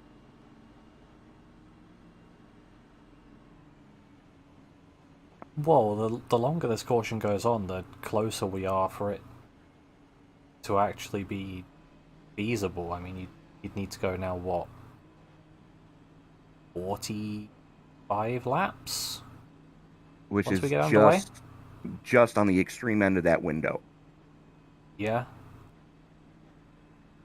Consider that Bob Wyckoff was last down pit road on lap 77. Yeah. So that was 45 laps ago, exactly. there you go. So Just we're saying. right on that cusp of you can almost make it from here. Yeah. But Wyckoff gonna have the button as we turn him back loose. AJ Green on the fresh shoes, starting on his outside. This could get very interesting at the front of this piece on the restart.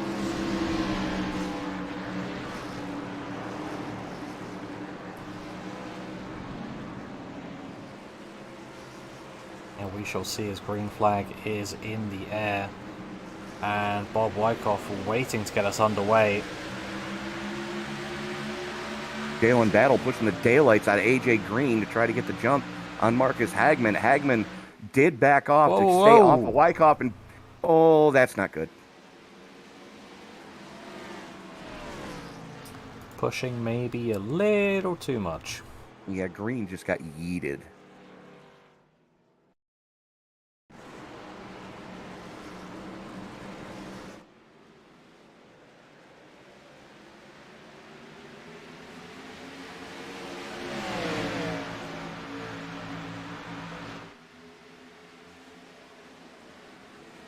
Did he hit anything? No. No, he didn't. He just spun it. Luckily, nobody hit him, and he didn't hit anything.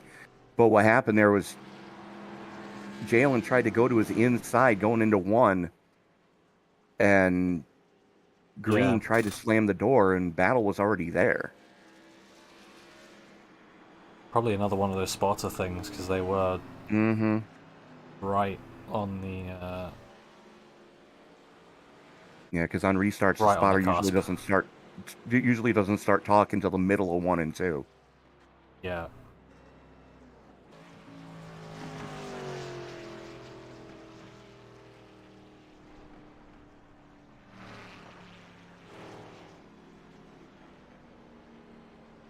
So we are back under caution here.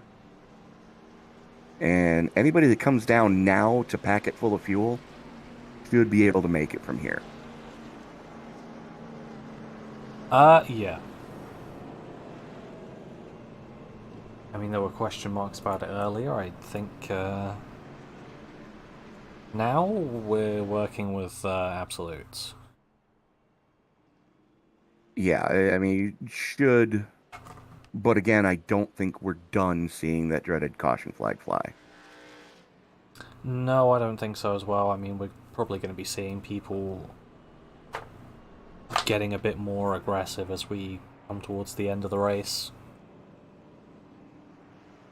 Maybe a couple more going to be coming out, but the field is getting thinner and thinner, so... Well, we shall see, we shall see. Look, A.G. Green was one of the only ones to bring it down pit side that time. I mean, he's in the position of might as well now, because he was right at the back of the field. Absolutely. Looks like he and Bob Wyckoff, the only two that did go pit side. Yeah, Wyckoff needed to come in and get those tyres, so that makes sense.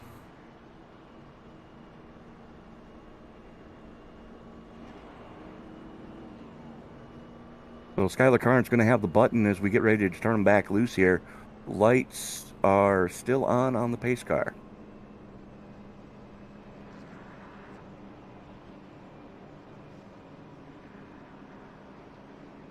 Probably just sitting at 2 to go, I'd imagine. That'd be the safe bet.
Resting pit movement.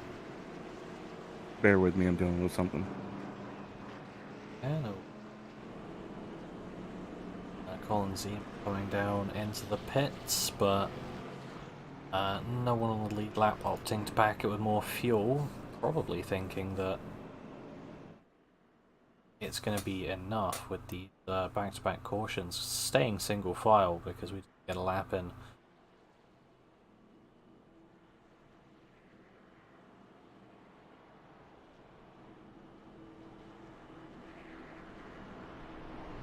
So definitely making it a bit easier for Jalen Battle. Start right behind Skylar Carnes instead of alongside him and trying to go at the same time.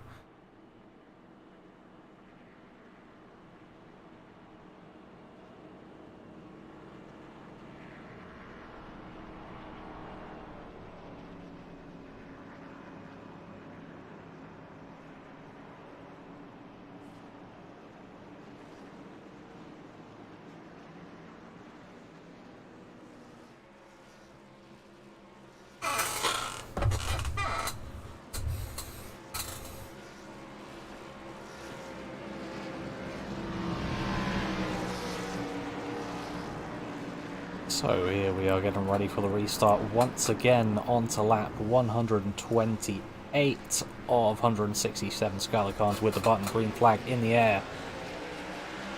And we are underway. Looks pretty even for the front three. Then we've got quite a gap already back to Robert Rowe.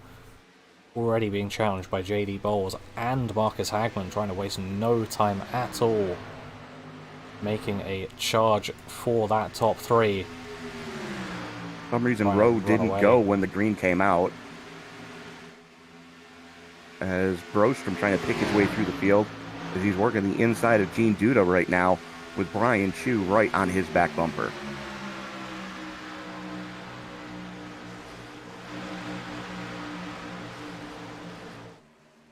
Carnes and Battle go door to door through 1 and 2.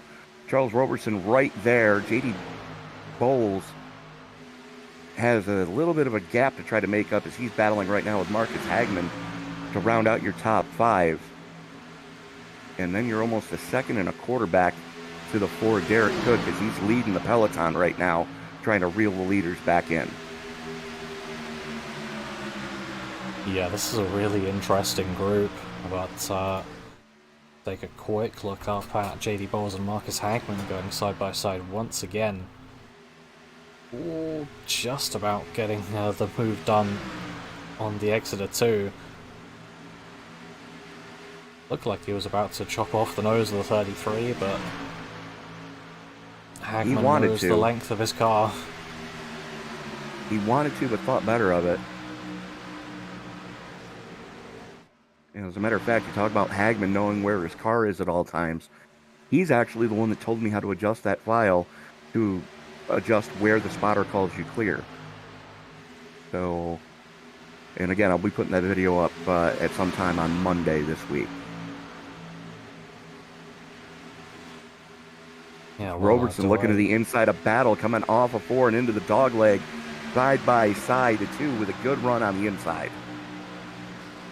I was going to say, do I smell a battle for second place? Absolutely I do, because we've got a top 5 here now. As Hagman looks like he's looking for any way around. There's not going to be one. But he's just going to have to sit there and wait for now. 2 in front of him, get it sorted out, and he's unfortunately not got a run on them at that time.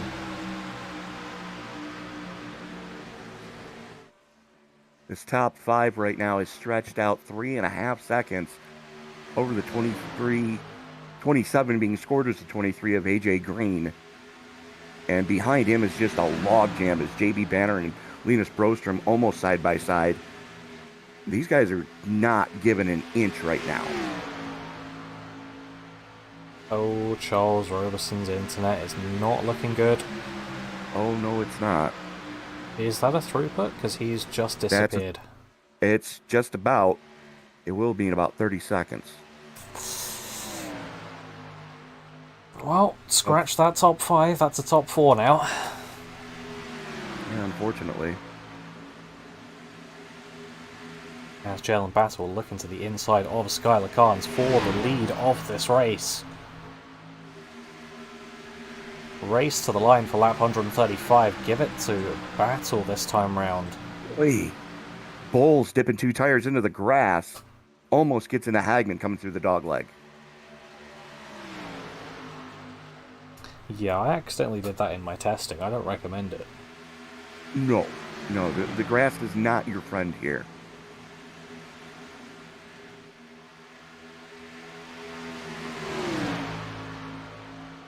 Chris Worrell deciding to put it on the hauler. Yeah, he's probably made up just about all he can, so... Unfortunately, yes, he can't. That's it. That's all he's getting. Yeah, Skylar Carnes grabbing that lead straight back from Jalen Battle, and Marcus Hagman looking to follow him through. Trying to get second place, but that outside lane looking good for Battle.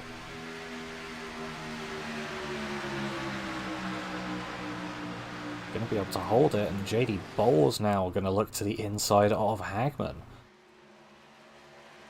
Hagman knows what's at stake here right now. Trying to gain as many points as he can, not knowing if he's going to be able to make it next week. But trying to get it figured out. Come out of here with as big a gap as he possibly can. Jalen Battle looking to make up some points right now. JD Bowles is just running for victories. Yeah.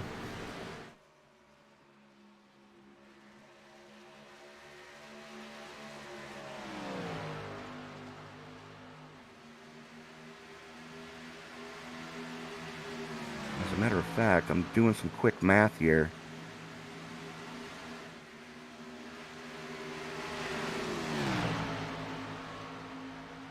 And Jalen Battle, as we sit right now, would overtake Brian Chu in the points. Yeah. Tyler Carnes should overtake Chris Worrell. As a matter of fact, I think both Battle and Chu are going to jump the 20.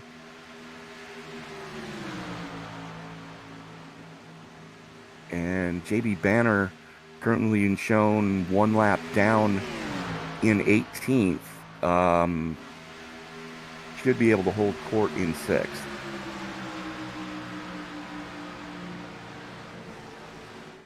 Yeah, it's going to be interesting seeing how these points are going to stack up coming into the final race. Hagman's still looking to try and work on the inside of Jalen Battle, but doesn't seem to be going anywhere with it. Gotten to the point now where the tyres aren't quite what they used to be. They're not, but we got 27 laps to go in this one. Carnes battle Hagman and Bowles, throw a blanket over your top 4, and then you're 2.5 seconds back to AJ Green, as Green is starting to cut into that gap.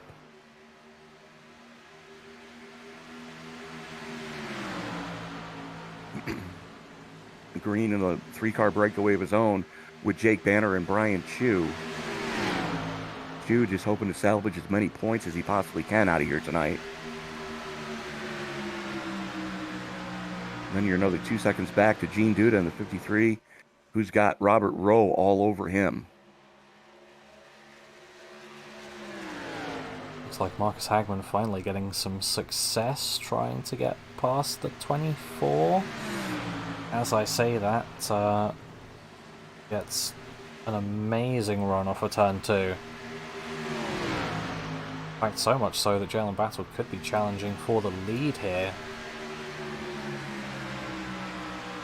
Require a bit of a send, so Yeah, not quite going to happen. Jalen's not one to tip his hand this early either.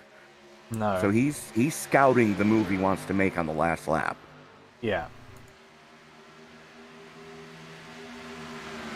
You know, he knows where he needs to run that car to get the better run on Skylar Carnes right now.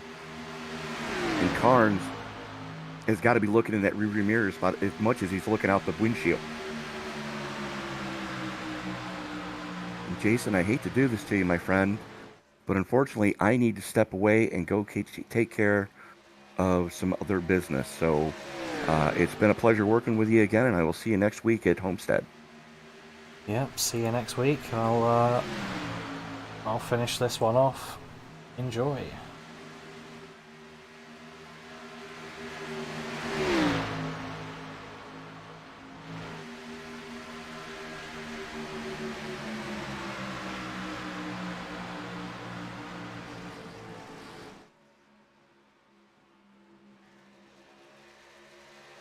So just up at the front, Skylar Carnes now getting a little bit of a gap, actually, nearly half a second, as Hagman is still trying to find his way around Jalen Battle.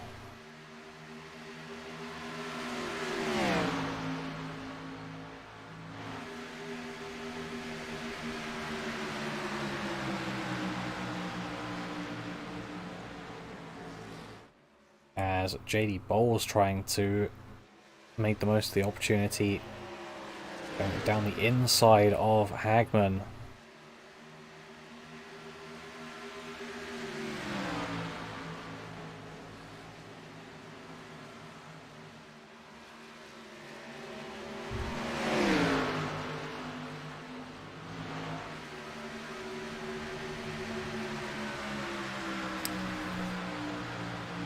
And Hagman finally able to make something work, not just on Jalen Battle, but also on Skylar Carnes, putting himself up to the lead.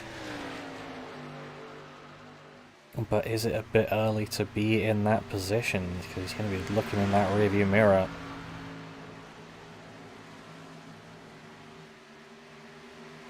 Though, defend it well, and that's exactly where you'd want to be.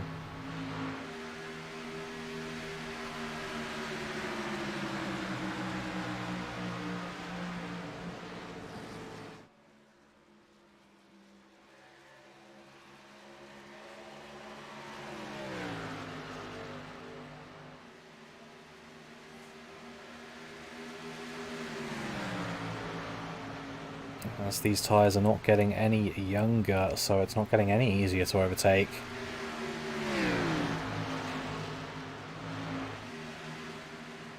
I'll check on how Linus Broström is doing, because we reckoned that he was potentially on a bit of a fuel save strategy.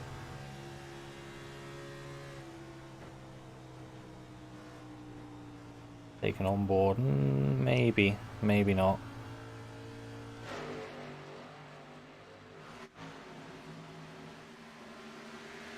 He knows what he's doing though, as Marcus Hagman is taking that lead and running away with it here. He's now got a full second on Skylar Carnes, Jalen Battle and JD Bowles. As that's the 6 of John Hopley trying to make his way back through, getting a lap back the hard way as he just come out the pits.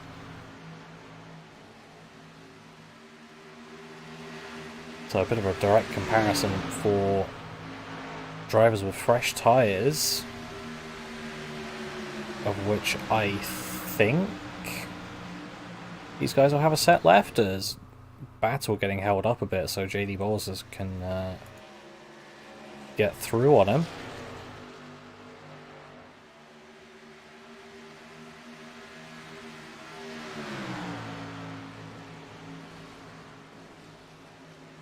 Maybe the 6 getting to the rhythm of some of these guys a bit, as that split this top 4 up quite nicely.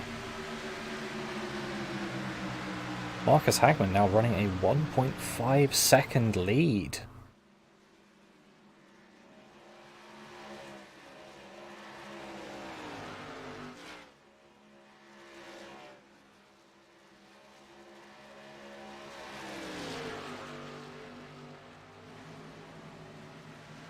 The closest battle on track is going to be for 9th, Linus Broström, heading the small train with Gene Duda and Joey Manis, as Duda gets onto the apron a little bit there with 2 wheels. Nice save from the 53.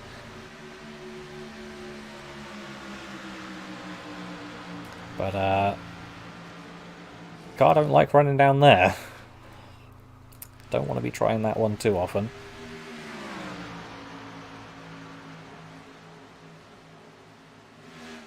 Khan's now once again got JD Bowles right behind him.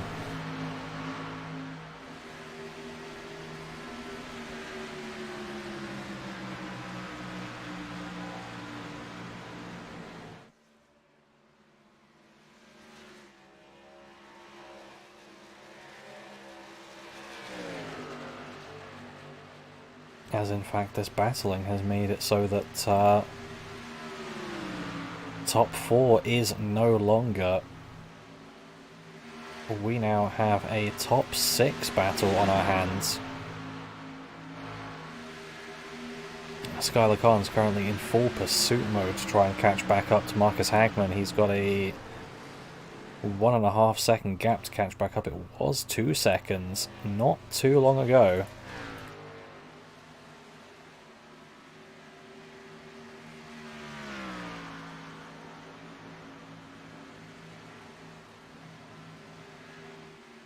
Khan's absolutely ringing that that Chevy around this track.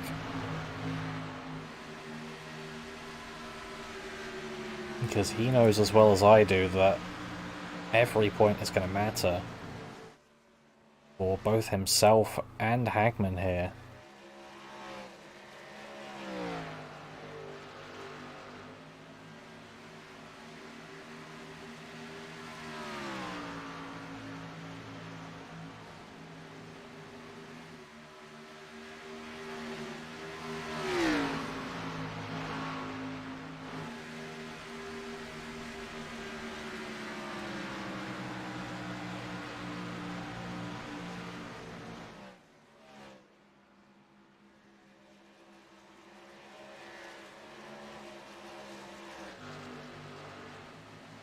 Let's hop on board with Skylar Khan's for a bit as he is chasing down our race leader.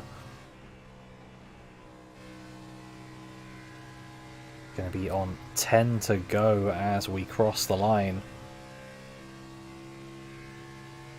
And a once mighty gap coming down to basically nothing. So the gap actually forming behind Skylar Khan's now. He's got a second behind him, as he's just sort of leaving JD Bowles behind.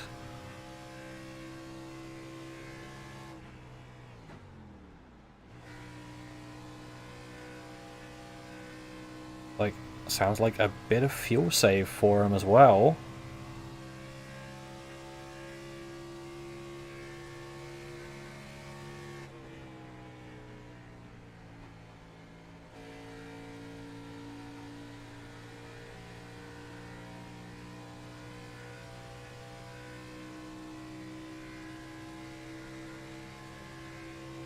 So when we were debating about the fuel and the strategy, maybe we were firmly in the you can make it from here territory, but looking back towards the final spot of the podium, AJ Green and JD Bowles fighting for it. Got Green on the inside, Bowles on the outside. Like that 27 car's gonna get it just about here, and battle for the lead. Skylar Khan's working the inside of Marcus Hagman here. Who's going to get the better run on the older tyres? Marcus Hagman just about taking the line that time around to start 7 laps to go. Skylar Khan's working it very well on that inside lane. Getting the move done on Marcus Hagman. Hagman's going to have to pull up a bit of a fight here. As Skylar Khan's very, very strong on worn tyres.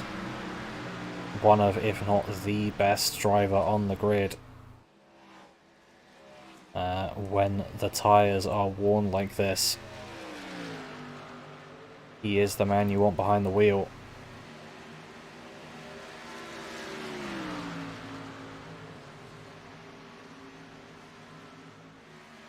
As hopefully this 4 car is not going to pose too much trouble here. Just come out of the pits.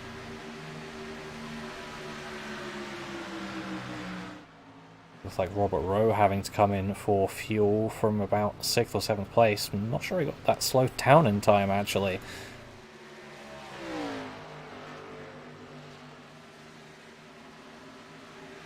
Yeah, a few drivers having to come in for fuel here, so we'll see whether the likes of Carnes and Hagman have saved enough.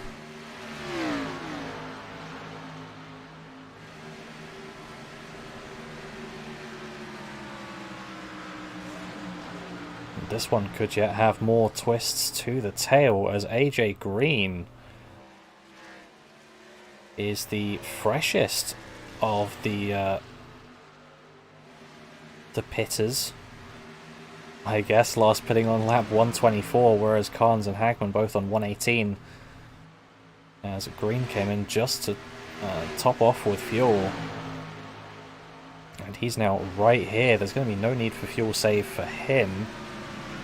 But maybe a bit of need from the 5 and the 47. 3 laps to go here at Texas Motor Speedway for round 4 of the playoffs, the penultimate race in the iSNF Cup Series Season 3, as AJ Green working right on the back of Marcus Hagman now.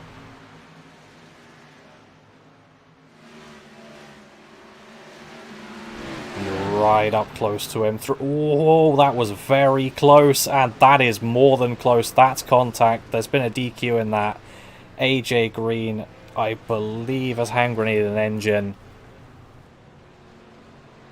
Cars all over the infield. Skylar Carnes, I think, making a late decision to pit, and there was a lap car involved in that.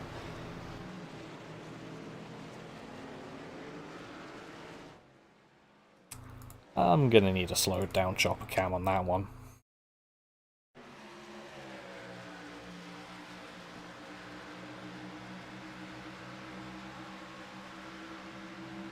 So we've got Green right on the back of Hagman. Looks like start slowing it down. The 16 just up above Brian Treadwell on the high side. The 47 Skylar Carnes coming down on pit road. AJ Green not quite seeing, because he was right behind Marcus Hagman, who had to check up slightly to get up. And then the 27 into the back of the 5. Shoots up into the 16. Unfortunately, DQing Treadwell. And nowhere to go for that. Oops, sorry.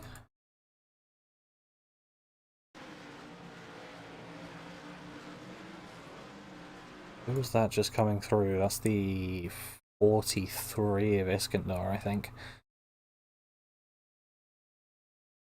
Yeah, nowhere for him to go either, so...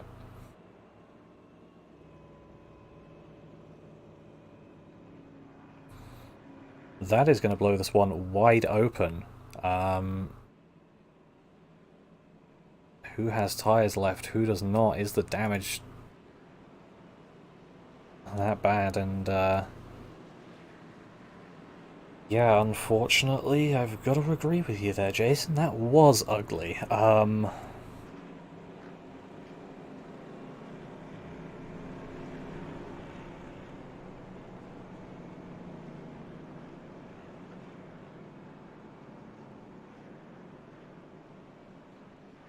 Can't unsurprisingly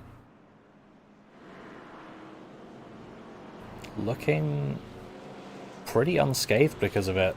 And he's got Bob Wyckoff and Marcus Hagman ahead of him. Hagman coming in for presumably tyres, probably going to have a fuel top off as well.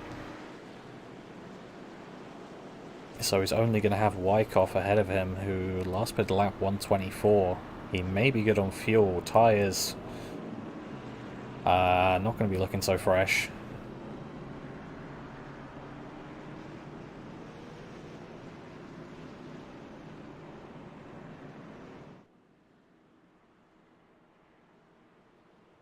Carl's just getting to make his way up to the front. As all of those lap cars are dropping back. But he's not going to be alone in the fight for first place. He's going to have Brian Chu behind him, Joey Manis behind him. Both taking some sort of tyres. Brian Chu taking all four. Joey Manis looks like he took 2 tyres only. Linus Brostrom able to take tyres. Jalen Battle taking tyres.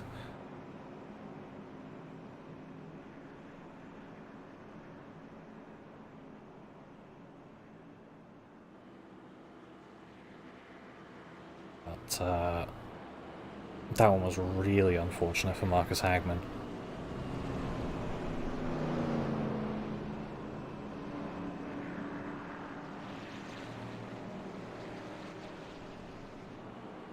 Sure, we'll be getting past these lap cars eventually. Maybe they'll be let round. And then we can get back underway for this overtime shootout.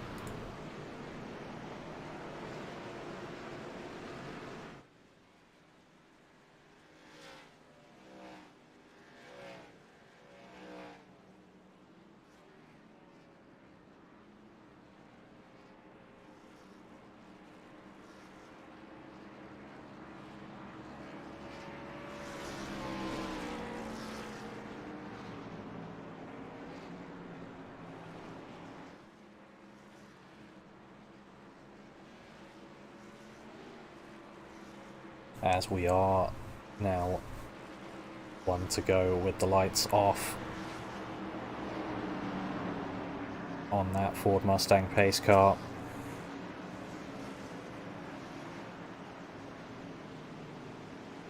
Everyone weaving to try and get that last bit of tyre temperature into those tyres.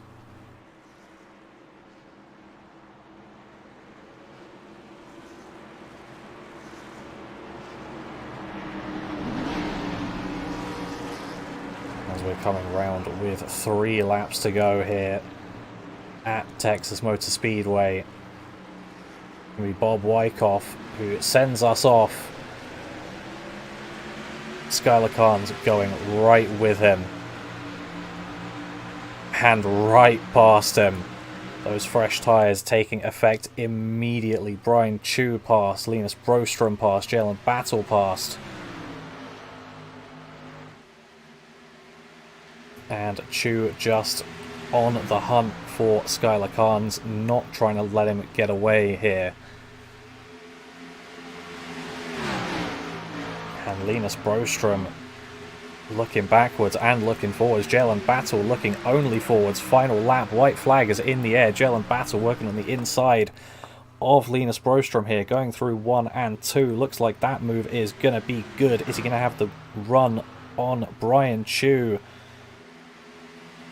Looks like he could have something. It'll have to be a dive, but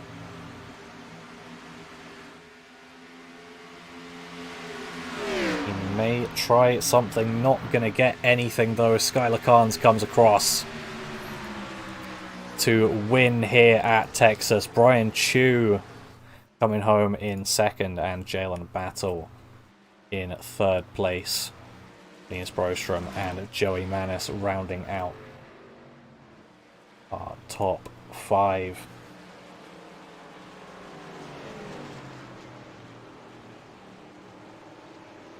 And my live playback has stopped again.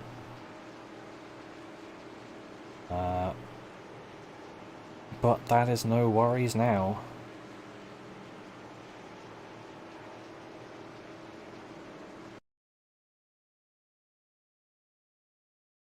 As that means, unfortunately, no game footage of our race winner doing his victory donuts, but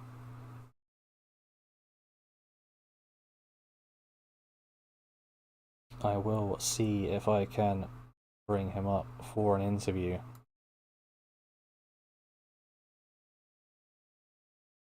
Hello, Skylar. Hello. So, starting last, finishing first. I mean, you can't get better than that, really. I was having technical issues beyond belief coming in. My iRacing wouldn't load, so I missed qualifying. My Logitech program wouldn't work, so I've raced the whole race without any force feedback in my dang wheel whatsoever. And yeah, started in the back and just ran my race, drove it all the way up to the front. And unfortunately, that last caution took out Marcus, and I felt bad for that. He's my teammate, and I didn't call. I was coming in. I was trying to stay out as long as I could, but I got that late call to come in by my crew chief, so I was coming in, and I didn't say it, and that's my fault. But what my luck turned out, I guess. I got lucky. Yeah, I mean, that no force feedback, I think that just makes it 10 times as impressive, to be perfectly honest, but I think that that win honestly couldn't come at a better time. I mean, that's most probably going to leapfrog you right up. Probably not quite to the top, but I believe Marcus may not make it to the final race, so could put you in good stead for when we get to Miami. That's definitely what I heard. Marcus won't be making it to Miami, so he's trying to get a good finish here, and unfortunately, I ruined it for him. I feel bad. That's my fault there. Same to AJ. I should have called that out, but that's all my bad. It was a little bit too late of a move.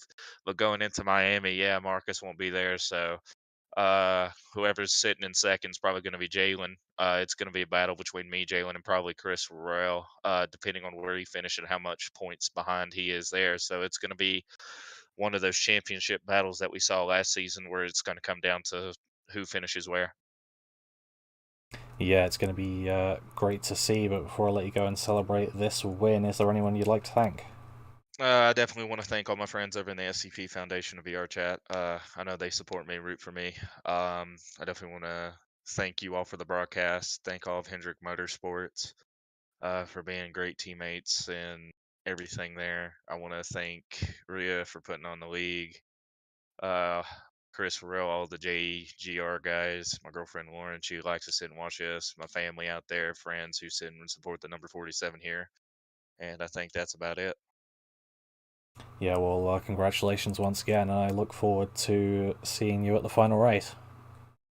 Alrighty, see y'all next week for sure. Yep, see you then. So that was our race winner, Skylar Carnes, and next up in line for an interview, second place driver Brian Chu. Hello, Brian. Hello. So, pretty good result there, second place. I can't complain with that, I guess. No, yeah, no, it was an excellent race for me. I had a little issue in the middle of the race, trying to avoid a wreck, and kind of got run over from behind. So decided not to take the tires, keep the tires, save them because the tires mean so much here. Fix my damage, so I kind of had to ride around. And fortunately, I got a caution there. I don't know, with like maybe 50 to go. So was able to take the tires, and actually no, it would have been the last restart, other than the green white checkered. So I was able to take those tires and kind of work my way up through the field. And then, boy, it was going to get close on fuel. I do know that I was about 2/10 short coming to the line. If I would have sputtered coming to the line, I don't know who could have made it in front of us.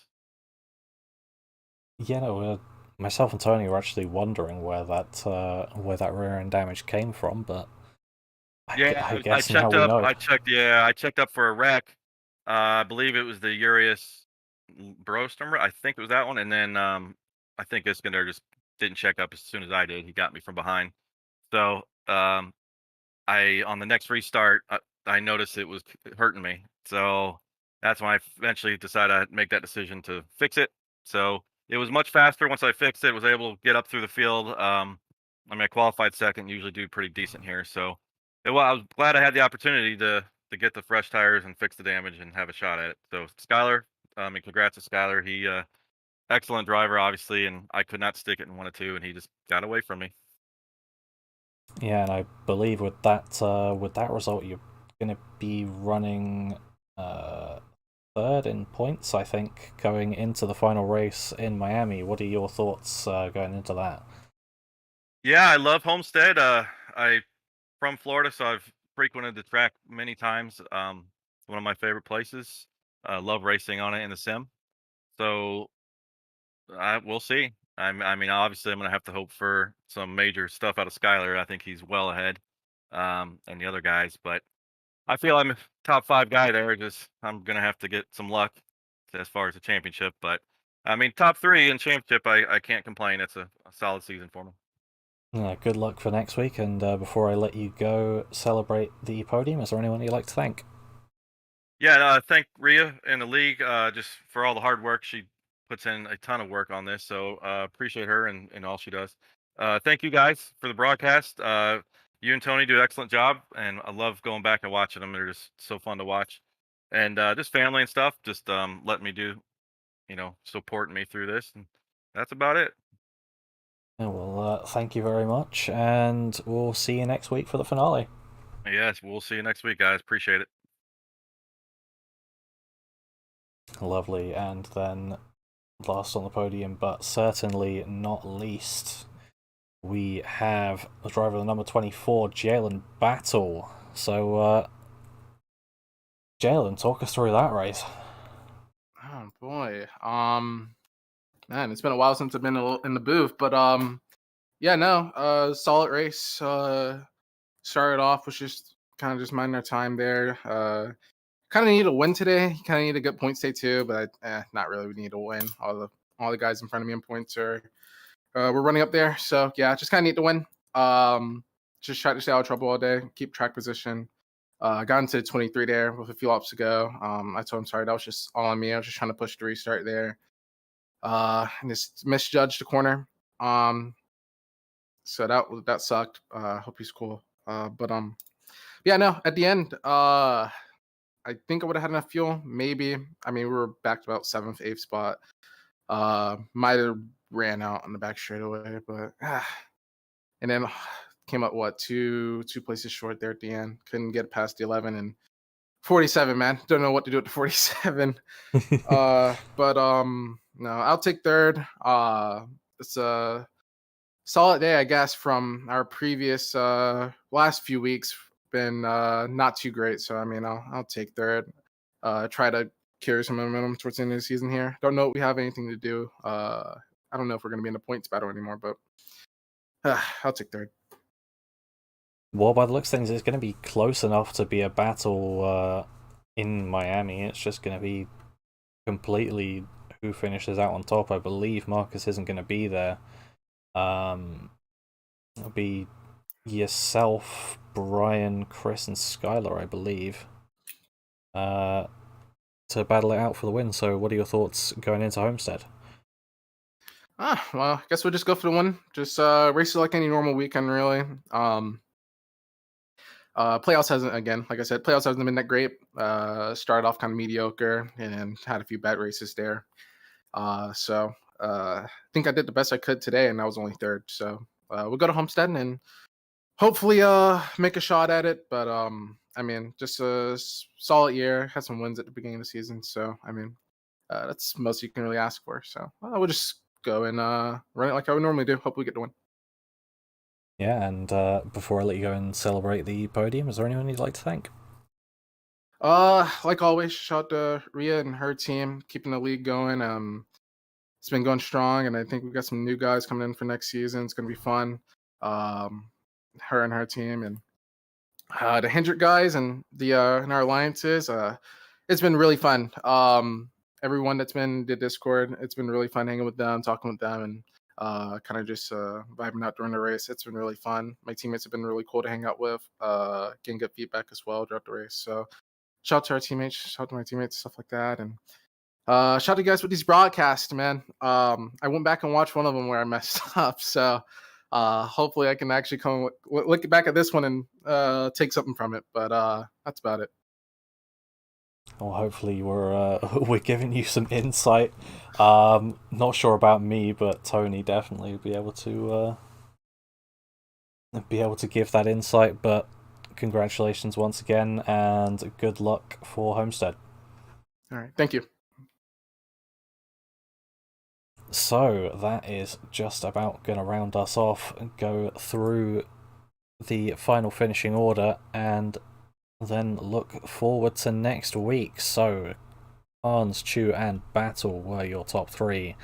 Then we had Brostrom, Manus, Hagman, Thorne, Bowles, Davis and Jake Banner rounding out the top 10. Then we got Wyckoff, Zima, Duda, JB Banner and Derek Cook for 11 through 15. Then Tomlinson, Rowe, Hopley, Steven Sear and AJ Green rounding out your top 20. Then we got Chris V, Brian Treadwell, Peyton Hubbard, Mike Iskandar, Charles Roberson 25th, Rhea Ferris, Jason Ricketts, Matty Moniak, Chris Worrell, Emily Urias 30th, and then Zach Taylor, Jeff Weimer, Tommy Stanley, Clarence Prince and Adam Duff rounding out the field in 35th place.